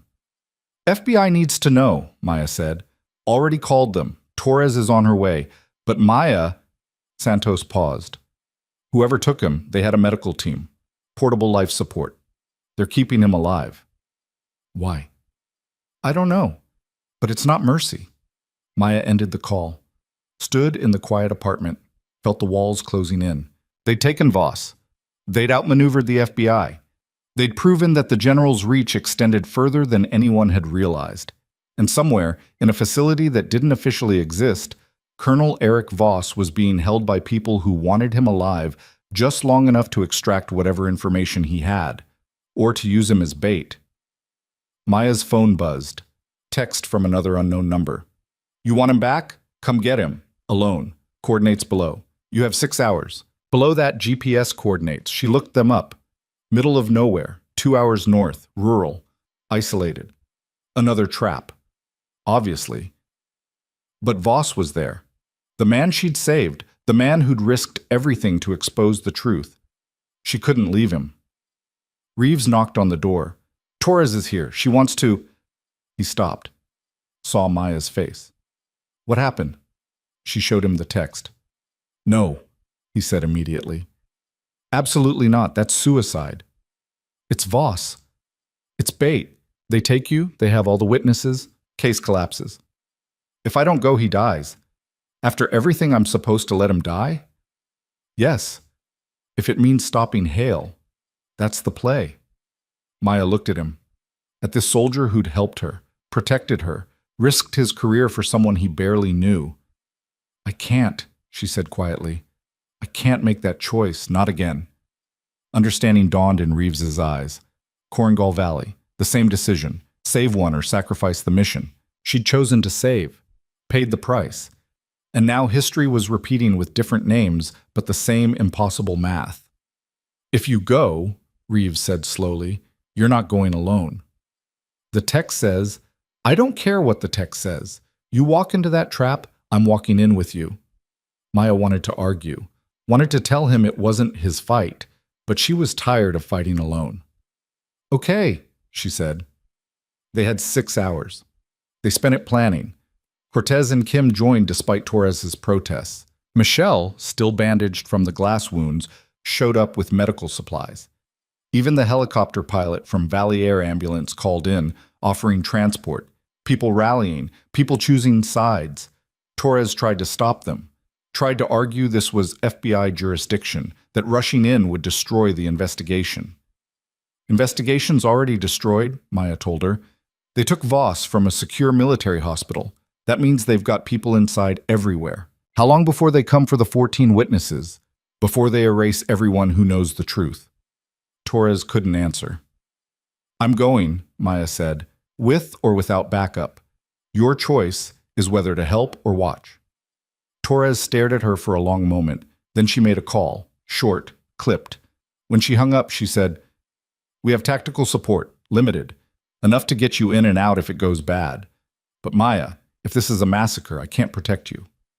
I know. They left at noon. 3 vehicles. Coordinated approach. The coordinates led to an abandoned industrial facility, old factory or warehouse, rusted metal and broken windows. Perfect kill box. They parked a mile out, approached on foot.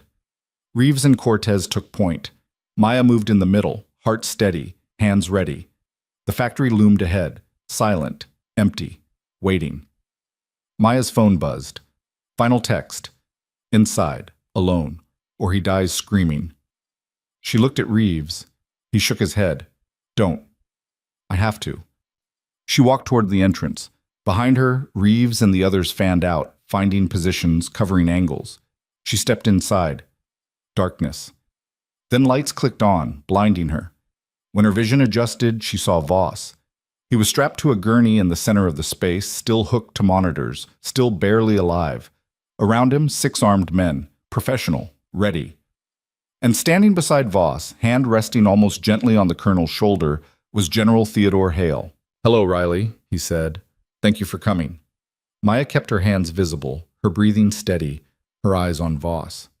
He was conscious. Barely. His eyes tracked her movement, recognition flickering behind the pain and medication. You came, the general said. I wasn't entirely sure you would. Most people, when faced with certain death, choose survival. Most people aren't tired of running. No. Most people are smart enough to know when they've lost. He gestured around the empty factory. This is where it ends, Riley. You, me, the colonel. All the loose threads tied off. Clean. Nothing about this is clean. Cleaner than the alternative. You testify. The investigation drags on for years. Lawyers, depositions, media coverage. My son's career destroyed. Your friend's caught in the crossfire. Everyone loses. He paused. Or you disappear, the colonel disappears, the story dies, everyone else goes home. Except you, of course. Maya's eyes flicked to the armed men. 6 of them. Professional spacing, overlapping fields of fire, no good angles for Reeves and the others outside. The general had chosen his ground well. You're going to kill me here, she said, but you needed me to come. Why? Because the colonel won't talk, stubborn man, loyal to his people, but he'll watch them die. That, I've learned, breaks anyone eventually. Voss's eyes went wide. He tried to speak, but the intubation tube prevented it. You see, the general continued, I don't just need you dead. I need to know what you told the FBI. What evidence you have. What Santos gave you. The colonel knows you, trained you. He'll talk to save you. And once he talks, once I know how much damage control I need, he shrugged. Then you both become unnecessary. Maya's mind raced. The general thought Voss would break, thought watching her die would crack him open. He'd miscalculated. Voss was special operations. He'd been trained for this. He wouldn't break, but the general didn't know that. He thought he was in control. Time to prove otherwise. You're wrong about one thing, Maya said. Am I? You think I came alone? The general smiled. I know you didn't.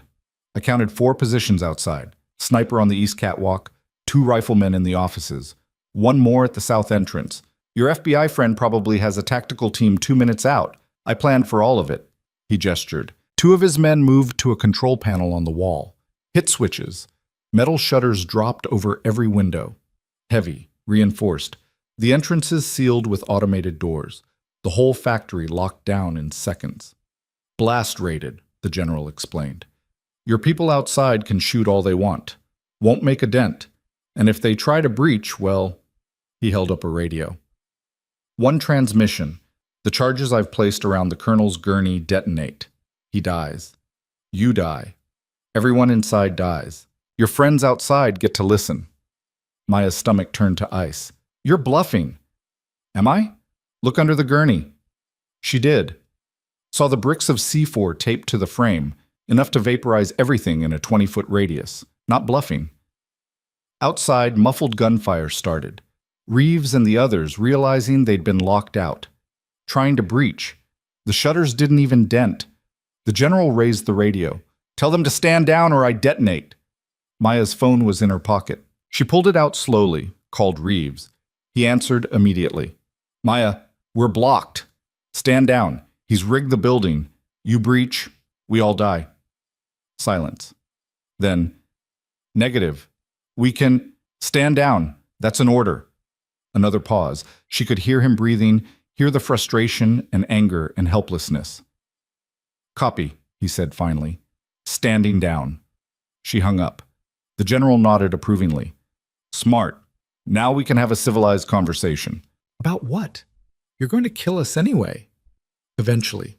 But first you're going to tell me everything, every piece of evidence, every witness statement, every copy of that security footage, everything the FBI has. And if I don't, then I start with the colonel. Keep him alive. Make it last. You'll tell me eventually. Everyone does. Voss made a sound behind the tube, trying to speak, trying to tell her not to talk. Maya met his eyes, saw the determination there, the refusal to break. She looked back at the general. You can't win this. Even if you kill us, the investigation continues. Torres has everything. The witnesses have testified. Your contractors are in custody. It's over. Is it? Let me explain how this actually plays out.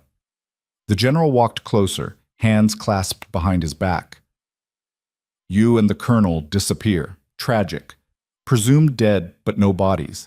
The investigation stalls without key witnesses. My lawyers argue the evidence is tainted, collected under duress.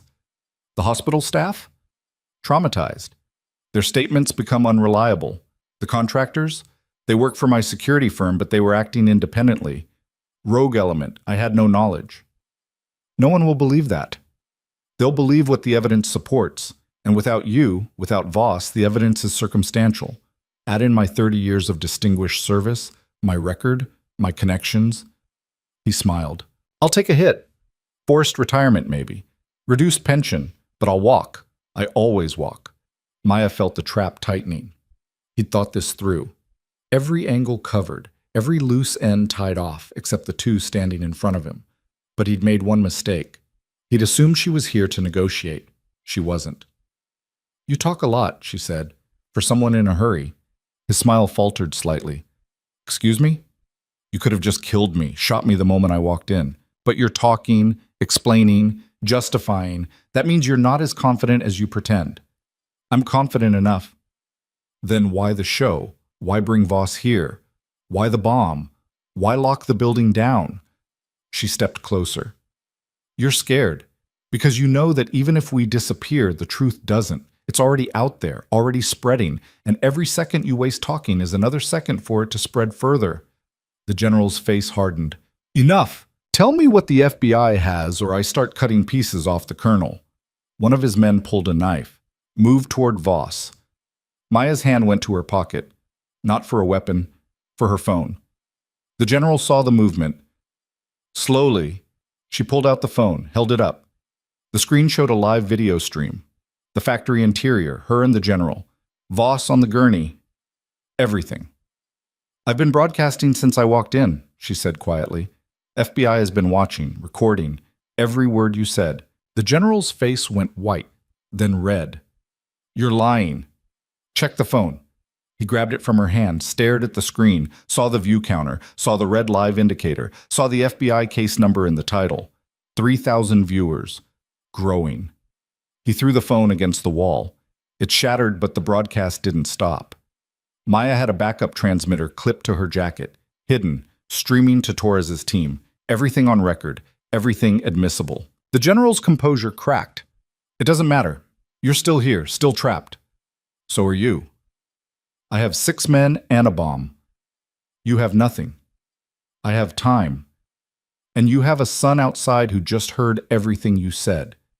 The general froze. What? Victor's out there, with the FBI, listening. He heard you admit you left him to die. Heard you explain how you've been covering it up. Heard you confess to murder. She paused. How long before he testifies against you? The general's hand tightened on the radio detonator. You're bluffing. Am I? Outside, a voice came through a loudspeaker. Young, shaking, Victor Hale. Father, this is over. FBI has you surrounded. They've heard everything. I've heard everything. Put down the detonator and surrender. The general stood frozen, rage and disbelief warring on his face. Maya pressed the advantage. Your son's going to testify. Your contractors are going to cut deals. The witnesses are going to stand firm. And that broadcast just gave the FBI everything they need. You're done. If I'm done, the general said slowly, then there's no reason not to push this button. He raised the radio. Maya didn't flinch. Do it. Kill your son. Kill the FBI agents outside. Add mass murder to your charges. See how that works out. They're not that close. The blast won't reach them. Victor is. He came with Torres. He's 30 feet from the south entrance. The general's hand hesitated. Maya kept talking, voice steady. You spent 3 years protecting your reputation. You killed 6 people. You held hostages. You corrupted your command, all to hide one bad decision. And now you're going to throw it away? Kill your son? For what? Pride? For survival. You're not surviving this. Best case, you spend the rest of your life in prison. Worst case, you die here and take everyone with you. Either way, you lose. Question is whether you take your son down with you.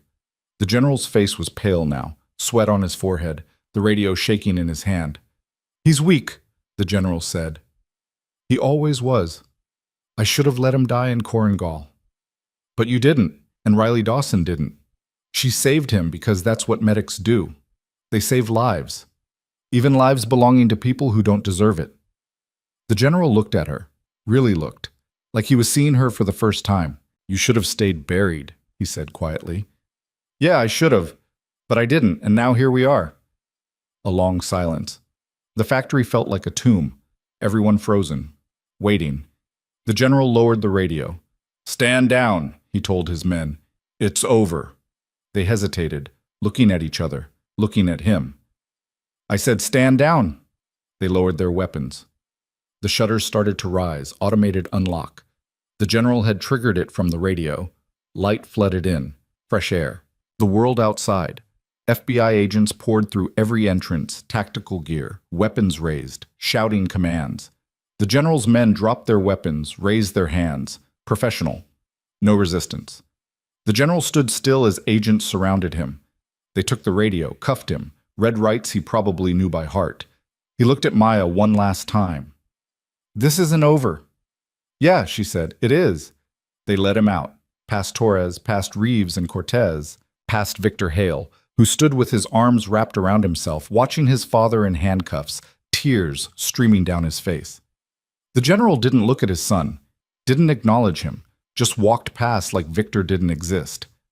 Maya watched them go, felt the weight of 3 years lift slightly. Not gone, just lighter. She turned to Voss. The bomb squad was already there, carefully removing the C4, disarming it piece by piece. Medics worked on Voss, checking vitals, adjusting IVs. He was awake, watching her. He couldn't talk around the tube, but his eyes said everything. "Thank you. I'm sorry." "We did it." Maya nodded. "Yeah, they did."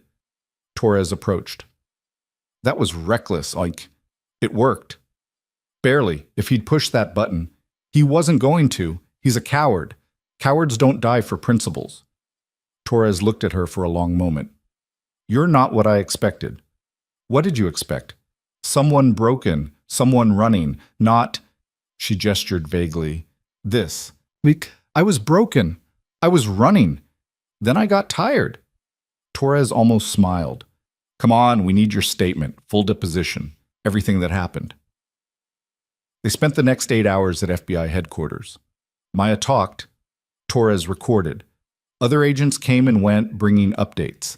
The general's contractors were cooperating, cutting deals, naming names. The whole network was unraveling. Victor Hale gave his statement, testified against his father, confirmed everything Maya had said about Korengal Valley, about the order to leave him behind, about the cover-up. The 14 hospital witnesses reaffirmed their statements, detailed, consistent, unshakable. Dr. Santos provided medical records proving Voss's injuries matched Maya's account.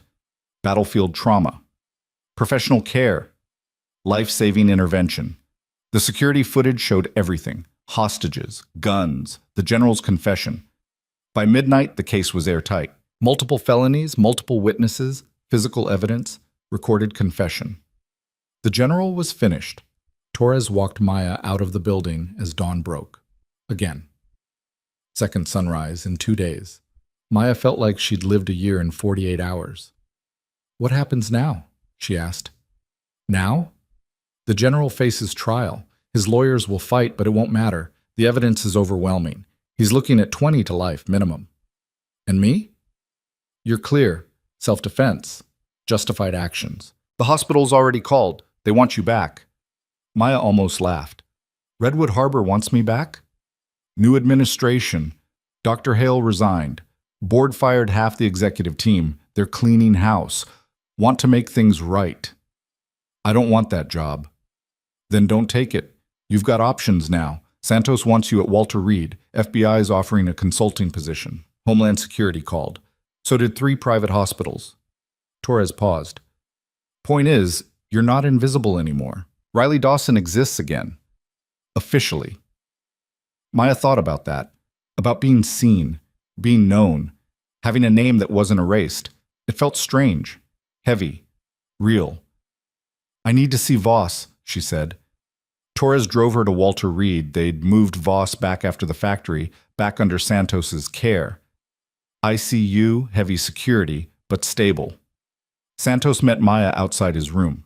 "He's awake, extubated an hour ago, asking for you. Again." Maya walked in. Voss looked terrible, pale, thin, covered in tubes and wires, but his eyes were sharp. "You," he said, voice rough from the tube. "You're a pain in the ass." Maya pulled up a chair. "You're welcome. I came to warn you.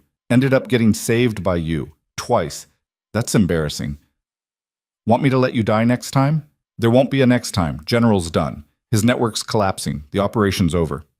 "What operation?" Voss shifted slightly, wincing. "The one I've been running for 18 months. Investigating Hale. Building a case. I had evidence. Not enough. Needed a catalyst. Something to force everything into the open."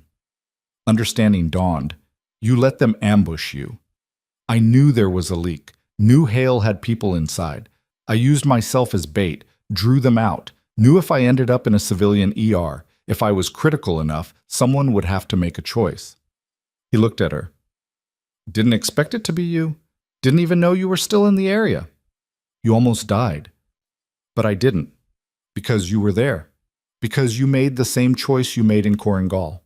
Save the life in front of you, damn the consequences." Maya sat back. "You planned all of this." "Not all of it. I didn't plan on you cutting me open. Didn't plan on the general taking hostages. Didn't plan on half of what happened. But I knew if I pushed hard enough, Hale would make a mistake. And he did. People almost died. People were already dying, 6 in 3 years. More if we didn't stop him. I made a calculated risk. With your own life. It's my life. My call. They sat in silence for a moment. Monitors beeping. Hospital sounds filtering through the door. What happens to Riley Dawson now? Voss asked. Don't know. Torres says I have options. You do. But here's one more. I'm putting together a unit. Specialized medical rapid response. Handle situations that fall between military and civilian. Places where normal rules don't apply. Need people who can think fast, cut faster, make impossible choices, and live with them. Maya looked at him. You're recruiting me. I'm offering you a job that actually uses what you are, not what people think you should be. I don't know if I'm ready for that. You just took down a general, saved 14 hostages, survived 2 ambushes and a bomb threat. You're ready. Maya thought about Redwood Harbor Medical Center, about Dr. Hale's supply closet lectures, about being told to stay in her lane. She thought about the ER, about Voss dying on the table, about making the choice to cut. She thought about the last 3 years, invisible, erased, safe. Safe was a cage. When do I start? She asked. Voss smiled. When I can walk again, couple months, your call. Maya stood. I'll think about it. You do that. She left him there, walked out of Walter Reed into morning light. The city was waking up, traffic building, people going to work, normal life. Her phone rang, unknown number. She answered. Miss Cross, this is Sandra Kim from the hospital. Hi, Sandra. I wanted to call to thank you for what you did. All of us wanted to thank you. You don't need to. We do. You saved us, risked everything. We won't forget that. A pause. Also, the board wants to meet with you. Formal apology, reinstatement, full benefits, back pay. Whatever you want. I don't want that job. I know, but you deserve to hear them say they were wrong, that Dr. Hale was wrong, that you were right. Maya thought about it, about closure, about hearing the words. Okay, she said. I'll meet with them. The meeting happened 3 days later. Hospital boardroom, 8 executives, hospital president, legal counsel, all looking uncomfortable. They apologized, formally, profusely, offered everything Sandra had promised, asked what it would take for her to return. Maya listened, let them finish, then said, I want Dr. Victor Hale's position, Chief of Emergency Medicine. Silence. The president cleared his throat. That's a significant request. You're a nurse, not a... I'm a combat medic with more trauma experience than anyone in this hospital. I saved a life you declared dead. I made calls your chief missed. I've been doing the job without the title for 8 months. Now I want the title. Hospital policy requires a medical degree. Change the policy. Or I walk. Your choice. They looked at each other, nervous, uncertain. The president leaned forward. If we did this, if we created a new position, maybe Director of Trauma Services, authority over all emergency protocols, equivalent rank to the chief physician, would that work? Maya considered. Who do I report to? The board, directly. And I have final say on trauma cases. Within your scope, yes. Then we have a deal. They drew up papers. Maya signed. Officially employed again. Officially recognized. Not as a nurse, as something more. She started the following week, walked into Redwood Harbor Medical Center in new scrubs, new badge, new title. People stared, whispered. Word had spread. The nurse who took down a general. The medic who came back from the dead. Ortiz approached her first day back, still bruised, still shaky. Welcome back. Thanks.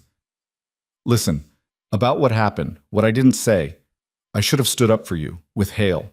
I knew you were right. He trailed off. You were scared. I get it. Doesn't make it okay. No, but you testified when it mattered. That counts. Brennan came next, quieter, more sincere. I'm glad you're back. I've been studying your case, the thoracotomy, the decision-making. It's brilliant. I want to learn, if you'll teach me. Maya looked at him, saw genuine humility, growth. Okay, she said. I'll teach you, but first lesson. Don't be an ass to people trying to save lives. He nodded. Noted. The first trauma case came 6 hours into her shift. Multi-vehicle accident, critical patient, tension pneumothorax. The team looked to her. She made the call. Fast. Clean. No hesitation. The patient lived. Afterwards, Sandra found her in the break room. You're good at this. The team respects you. They listen. They're learning. So am I. We all are. Sandra paused. Thank you for giving us another chance. You earned it. You stood up when it mattered. Because you showed us how. Maya went home that night to her apartment. Same place, same view, but different. She wasn't hiding anymore. Wasn't invisible. Riley Dawson existed, Maya Cross existed. Both names, both real. Her phone rang. Voss. How's the new job? Good. Busy. Saving lives. That's what you do. He paused. Offer still stands. When you're ready. I know, I'm thinking about it. Don't think too long. World's got plenty of problems that need someone who can cut through the bullshit. Literally and figuratively. She almost laughed. I'll let you know. She hung up, sat in the quiet apartment, thought about choices, about the path ahead. She thought about General Hale, sitting in a cell, awaiting trial. Everything he'd built collapsing. She thought about the 14 people she'd saved, about Voss, about herself, about being erased and coming back, about being dismissed and being recognized, about making impossible choices and living with them. Her phone buzzed. Email from FBI. Subject, trial date, set. She opened it, read the details. 6 months from now. Federal court. Multiple charges. The general would fight. His lawyers would argue. But the evidence was overwhelming. He'd lose. She knew it. He knew it. Justice. Slow. Messy. But coming. She was about to close the email when she saw the attachment. Video file. She clicked it. Security footage from the general's arrest, showing him being led out of the factory in handcuffs. And at the bottom of the frame, almost missed, a second figure being led away. Marcus Webb, the general's head of security, the man who'd visited Dr. Hale at the hospital, the cleaner. Maya's blood went cold. She scrolled down, read the attached note from Torres. Webb was arrested at the factory, cooperating fully. Says he has information on additional operations. Names you need to hear. Meet me tomorrow. 0900 FBI headquarters. Maya stared at the screen. Additional operations. More names. The general's network ran deeper than they'd thought. This wasn't over. Not yet. Her phone rang again. Unknown number. She answered. Heavy breathing. Then a voice. Distorted. Mechanical. You think you won. You didn't. You just removed one piece. There are others. Bigger. More connected. They're watching. They're waiting. And they're not as careless as Theodore Hale. Who is this? Someone who knows what Riley Dawson really did in Korengal Valley. Someone who knows the real reason she was erased. And someone who's going to make sure she stays dead this time. The line went dead. Maya sat frozen. Heart pounding, mind racing. She pulled up the FBI email again, stared at Webb's face in the video. He was smiling, not the smile of someone defeated, the smile of someone who'd just played a card nobody saw coming. She grabbed her keys, her phone, headed for the door. Whatever this was, whatever came next, she wasn't running. Not anymore. The elevator descended, doors opened. She stepped into the parking garage and stopped. Every car had a white envelope on the windshield. Dozens of them, all identical. She walked to her car, grabbed the envelope, opened it. Inside, a single photograph. Her, age 19, in combat fatigues, standing in the Korengal Valley. Beside her, a young soldier, not Lieutenant Marcus Hale. Someone else. Someone whose face had been carefully blurred in every official record. Someone the government had spent 3 years making sure nobody remembered existed. Written on the back in red ink, he didn't die, and he wants to talk. Maya's hands shook. The photograph fell, landed face up on the concrete. Behind her, footsteps, slow, deliberate. echoing in the empty garage. She turned. A man stood 20 feet away, shadow hiding his face, but his stance was military, his build familiar. He stepped into the light. Maya's heart stopped. The soldier from Korengal Valley, the one she'd saved before Lieutenant Hale, the one whose extraction had started everything, the one who was supposed to be dead. He looked older, harder, scarred in ways that went beyond the physical. "Hello, Riley," he said quietly. "We need to talk about what really happened, about who we were really working for, about why they wanted all of us dead." He pulled out a file folder, thick, official-looking, marked with classification stamps she recognized. "Because Theodore Hale?" He smiled, cold, sharp. He was just following orders. And the people who gave those orders? They're still out there, still in power, and now that you've made yourself visible again, he dropped the folder at her feet. "They're coming." Maya stared at the man she'd thought was dead for 3 years. Corporal James Torino, the soldier she'd extracted before Lieutenant Hale, the first impossible choice that started everything. "You died," she said, voice flat. "Mine's still catching up." "That's what the report says." Torino stepped closer, boots scraping concrete. "Killed in action, body unrecoverable. Family got a flag and condolences. Except I didn't die. I was extracted. Medically retired under a false identity, paid to disappear." Maya's hands clenched. "By who?" "Same people who ordered Hale to leave his son behind. Same people who erased you when you wouldn't play along." He gestured to the folder on the ground. "Pick it up. You need to see this." She bent down slowly, grabbed the file, opened it. The first page was a mission brief. Korengal Valley Operation, classified. Objective listed as intelligence gathering. Standard language. Nothing unusual, until she flipped to page 3. Secondary objective. Eliminate all witnesses to unauthorized weapons testing. Acceptable casualties. Entire unit. Her blood turned to ice. "We weren't there for intelligence," Torino said quietly. "We were there to test prototype munitions on live targets, new explosive compounds, new delivery systems. Things that weren't supposed to exist yet. The enemy combatants we engaged, they were the test subjects. We were the observers." Maya kept reading, saw names she recognized. Command staff, procurement officers, defense contractors, a web of people who'd turned a combat operation into a field trial. "When I got hit," Torino continued, "it was friendly fire. One of our own prototypes malfunctioned. Took out half my squad. General Hale ordered everyone to pull back. Let the wounded die. Destroy the evidence, blame enemy action. But I pulled you out. You pulled me out, saved my life, became a witness to what really happened." He paused. "Then you went back for Lieutenant Hale. Saved him too. 2 witnesses, 2 problems." Maya's mind raced through implications. They couldn't kill us. Too visible, too many questions. So they erased us instead. Me with a fake death certificate. You with a dishonorable discharge. The lieutenant with trauma and gaps in his memory. Clean, efficient. Everyone disappears. Except it didn't work. I saved Voss, drew attention. You drew exactly the right kind of attention. FBI started investigating. General Hale panicked, tried to clean house. Instead, he exposed the whole network. Torino smiled without humor. You broke their system by refusing to stay buried. Maya looked at the file, at the names. Senators, Pentagon officials, CEOs of defense contractors, people with power and resources and every reason to keep this hidden. Why come to me now? Because Theodore Hale is small, a middle manager following orders. The people above him? They're still operational, still running programs, still burying bodies.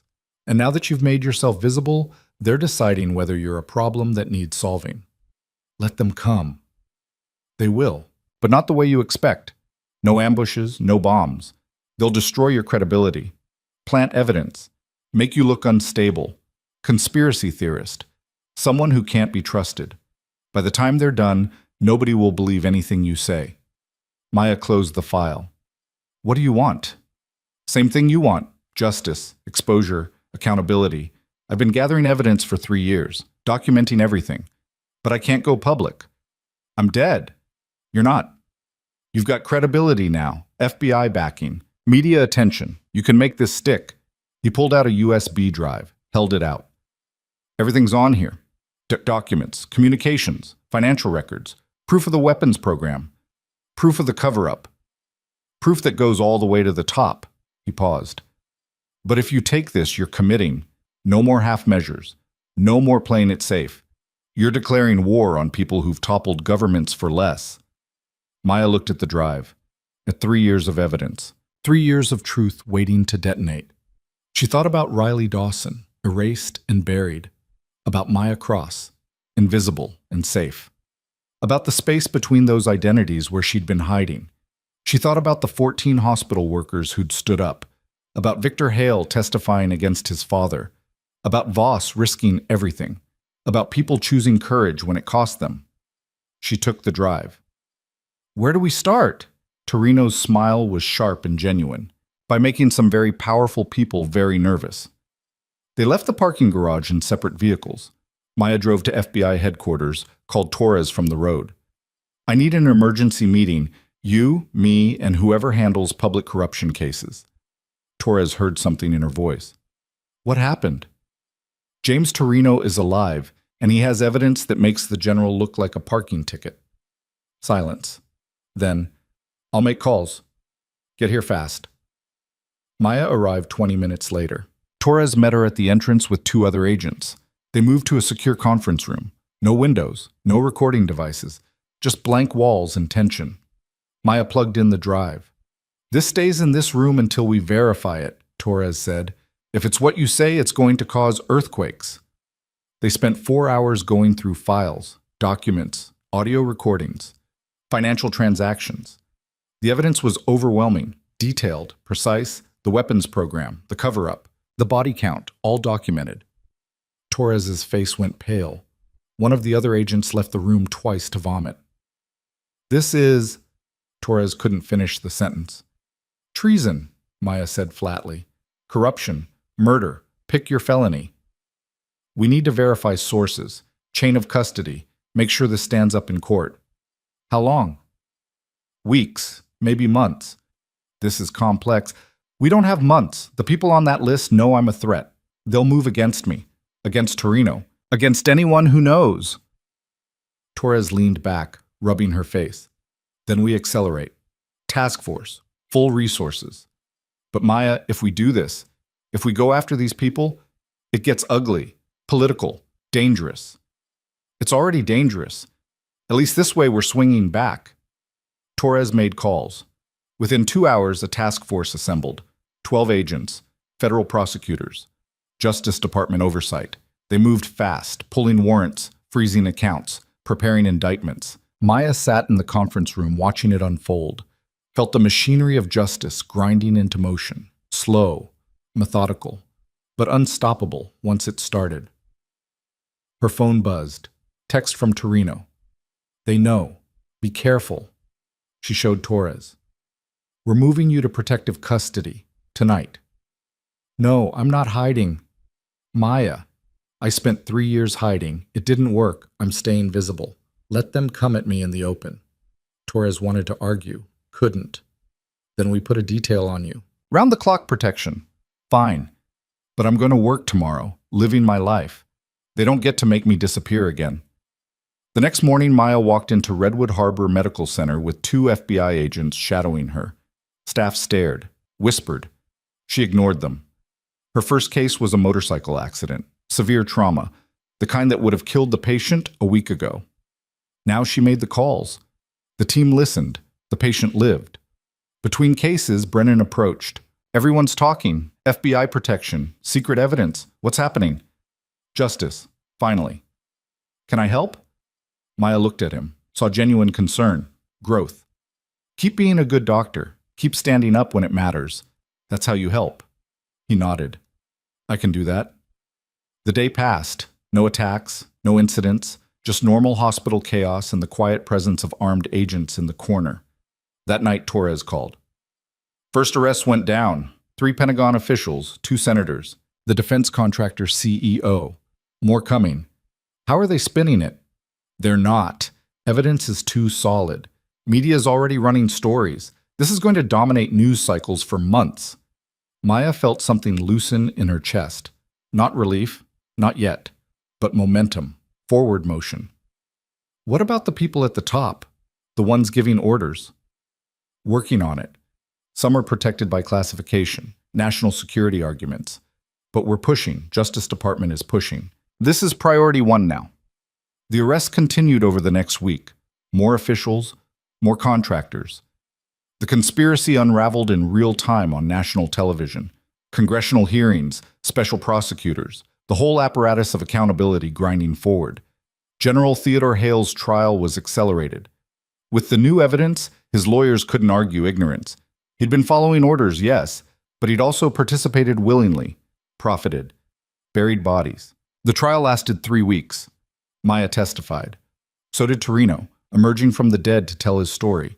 So did Victor Hale, voice shaking but determined. The jury deliberated for 4 hours. Guilty on all counts. Sentencing came a week later, 30 years, no parole. Maya watched from the gallery as they led him away in chains. The general's face was empty now. No arrogance, no calculation, just the blank expression of someone who'd lost everything. Victor sat beside her. He'd been crying quietly through the verdict. "Thank you," he said. "For what?" "For saving my life. Twice. Once in Korengal, once from becoming him." Maya looked at him. "What are you going to do now?" "I don't know. I resigned from the hospital. Can't go back there. Too many memories, too much shame." He paused. "Maybe I'll do what you did. Start over. Find a place where I can actually help people instead of just pretending to." "That's a good plan." He stood, extended his hand. "I'm sorry. For everything. For not standing up sooner. For being a coward." Maya shook his hand. "You stood up when it mattered. That's what counts." He left. Maya sat alone in the empty courtroom, feeling the weight of 3 years finally lifting. Her phone rang. "Voss. Saw the verdict? Congratulations." "Thanks. You ready for that job offer yet?" Maya thought about it. About Redwood Harbor Medical Center. About the position they'd given her. About respect and recognition and all the things she'd fought for. "Yeah," she said. "I'm ready." "Good. Because we've got work. Lots of it. People in places they shouldn't be. Doing things that need to be documented, changed, fixed." "When do I start?" "Month from now. Medical Rapid Response Unit. You'll have a team, resources, authority to go places and ask questions nobody else can." "Sounds dangerous." "It is, but you're good at dangerous." Maya smiled. "Yeah, I am." She ended the call. Walked out of the courthouse into afternoon sun. The city looked different now, brighter, more open. She drove to Walter Reed, found Torino in physical therapy, working through exercises on a rebuilt leg. The injuries from Korengal had never fully healed, probably never would. He saw her, waved her over, heard about the verdict. 30 years. He'll die in prison. Good. Torino grimaced through another exercise. "What about you? What's next?" "New job. Voss's unit. Specialized medical response." "Sounds perfect." "What about you?" "Me? I'm testifying at the other trials." "All of them. Every person in that file. Then maybe I retire. Again. For real this time." He paused. "Or maybe I join Voss's unit too. Someone's got to keep you from getting shot." Maya laughed. Actually laughed. "I'd like that." A week later, the final pieces fell into place. The Secretary of Defense resigned under pressure. 3 senators announced they wouldn't seek re-election. The defense contractor implicated in the weapons program filed for bankruptcy.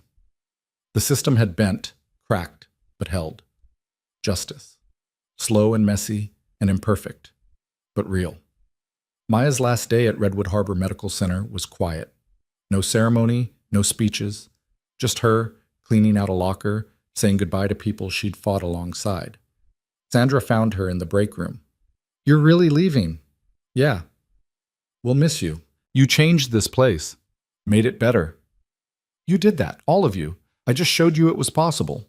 Sandra hugged her, tight. "Thank you. For everything." Ortiz came next. Then Brennan. Then others. Quiet goodbyes. Promises to stay in touch. Maya walked out of the hospital for the last time, felt the door close behind her, felt one chapter ending, another beginning. She drove to the park where the helicopter had landed a month ago, sat on a bench, watched people living normal lives, walking dogs, playing with kids, existing without fear. Her phone buzzed. Torres. Final update. The last of the indictments came through. 23 people total facing charges. The weapons program is shut down. All contracts voided. Independent oversight established for future programs. That's good. More than good. This is the kind of accountability we don't usually see. You did that. You and Torino and everyone who refused to stay quiet. We just told the truth. Yeah, but telling the truth against people with that much power, that takes something most people don't have. Maya thought about that. About Riley Dawson, the combat medic who'd made impossible choices. About Maya Cross, the invisible nurse who'd refused to stay buried. About the space between those identities where she'd found herself. I was tired of being afraid, she said simply. Well, you don't have to be anymore. You won. Maya sat with that. Won. Strange word. It didn't feel like winning, just like surviving, like making it through to the other side. But maybe that was enough. She ended the call, sat in silence, let the afternoon wash over her. A month later, Maya stood in a briefing room at an undisclosed location.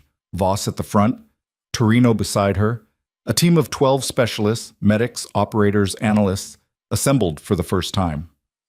Welcome to Ghost Protocol, Voss said. We don't officially exist. We don't have traditional oversight. What we have is latitude, authority, and a mandate to go places other units can't, to document, to expose, to fix. He brought up a map, marked locations across the globe. These are active situations, medical emergencies and conflict zones, humanitarian disasters being ignored, places where people are dying because someone decided their lives don't matter. He paused. We're going to prove them wrong. Maya looked at the map, at the missions ahead, at the work waiting. Voss met her eyes. You ready for this? She thought about the girl who'd joined the military to help people, about the medic who'd carried wounded soldiers through fire, about the nurse who'd opened a dying man's chest because the alternative was surrender, about the woman who'd been erased and had clawed her way back into existence. Yeah, she said. I'm ready. The briefing continued. Logistics, protocols, mission parameters. Maya absorbed it all, feeling purpose settle into her bones, after Torino found her outside. This is going to be harder than the hospital. I know. People are going to die. We can't save everyone. I know that too. Then why do it? Maya looked at the sky, at clouds moving past. Because someone has to. Because the people who say it can't be done are usually the ones who don't want it done. Because 3 years ago I learned that staying quiet and invisible doesn't keep you safe. It just makes you complicit. Torino nodded slowly. Good answer. They stood in comfortable silence. Thank you, Maya said, for coming back, for risking everything to bring the evidence. Thank you for pulling me out of Korengal, for refusing to give up, for showing me that one person can actually make a difference. Maya smiled. We both know it wasn't just one person. It was 14 hospital workers, FBI agents, prosecutors, a colonel who used himself as bait, a son who testified against his father, everyone who chose to stand up. Yeah, but you started it. You cut open a dying man's chest when everyone said he was already gone. That was the spark.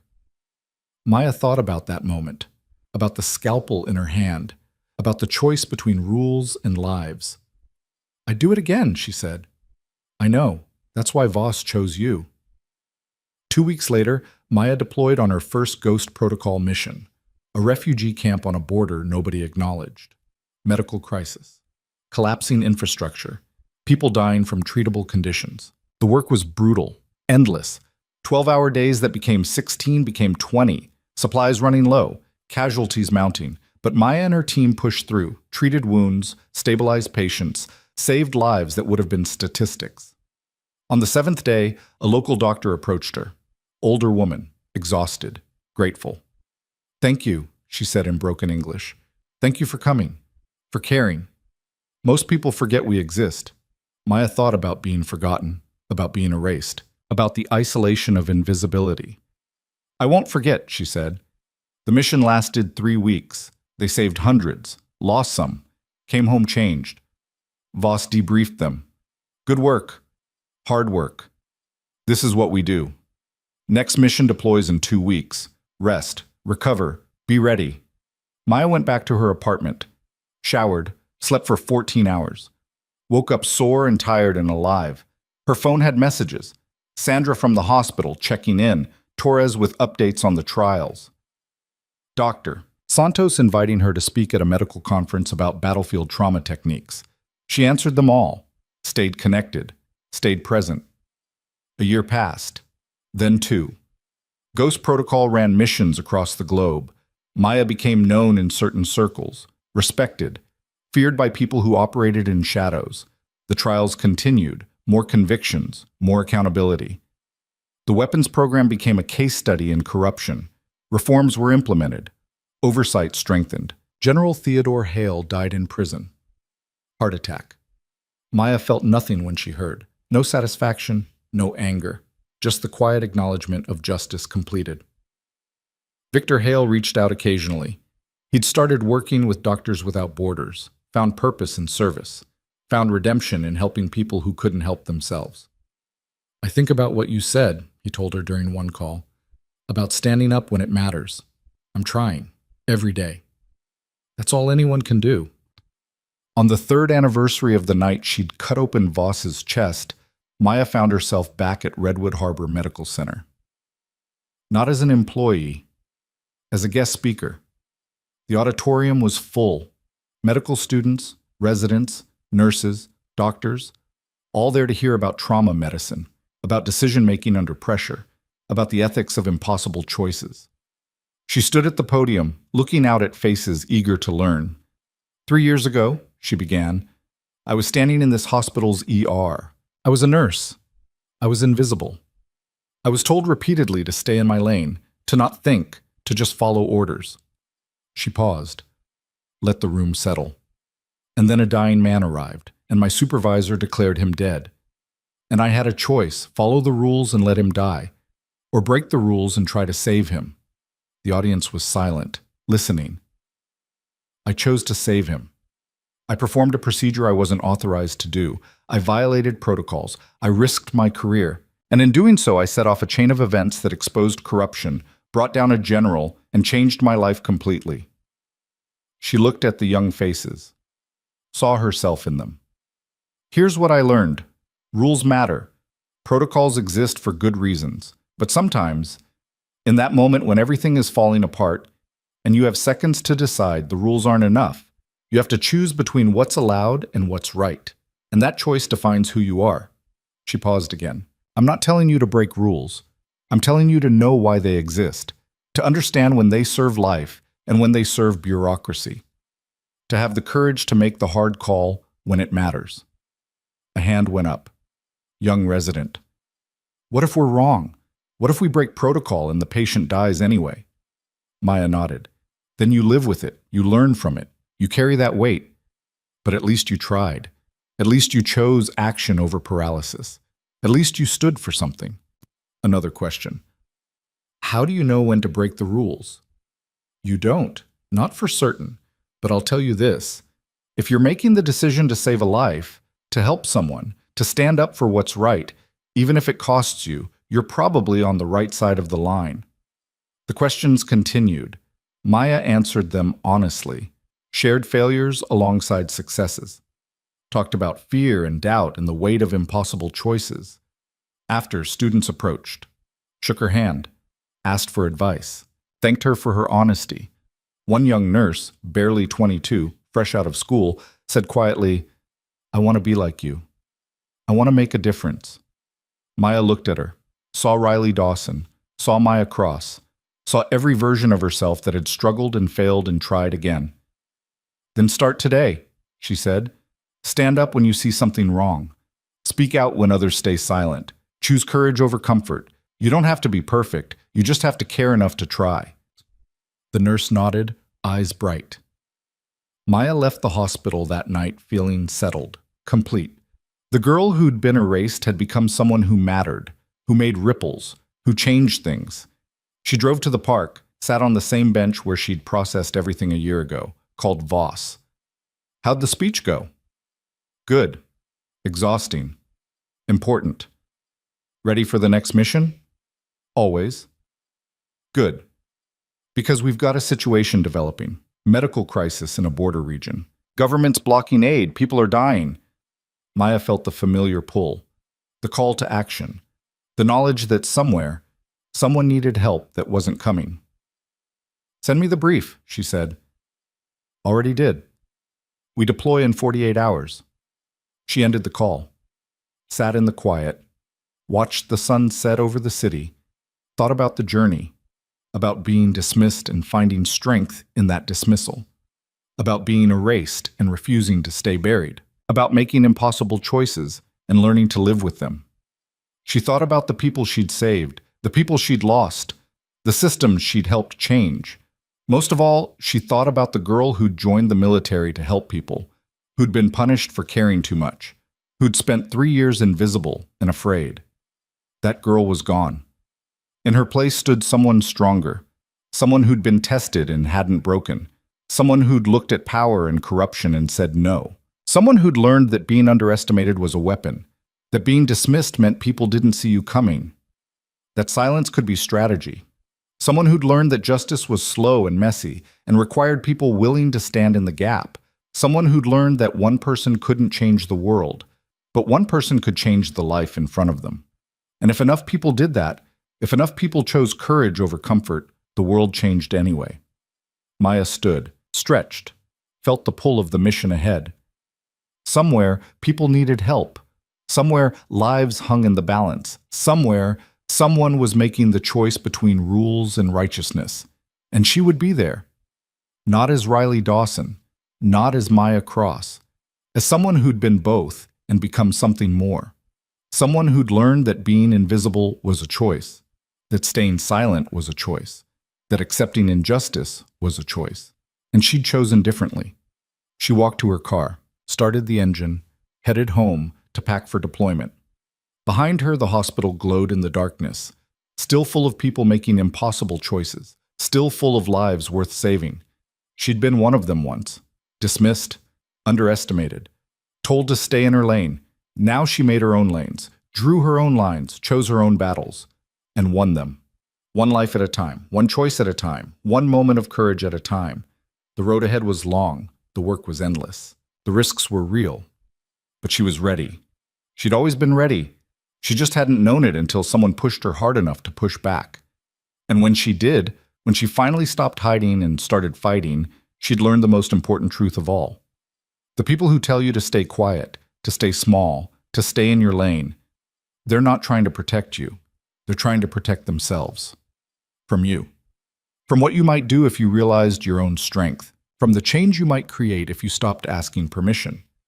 Maya drove into the night, toward the next mission, toward the work that mattered, toward a future she'd built from the ashes of everything they'd tried to destroy. And she smiled. Because they'd tried to erase Riley Dawson. Instead, they'd created something far more dangerous. Someone who knew exactly how fragile power really was. Someone who'd learned that the best way to fight a rigged system wasn't to play by its rules. It was to break them. Loudly, publicly, unapologetically, and then build something better in the wreckage. She'd done it once. She'd do it again. As many times as it took. For as long as it mattered. Forever.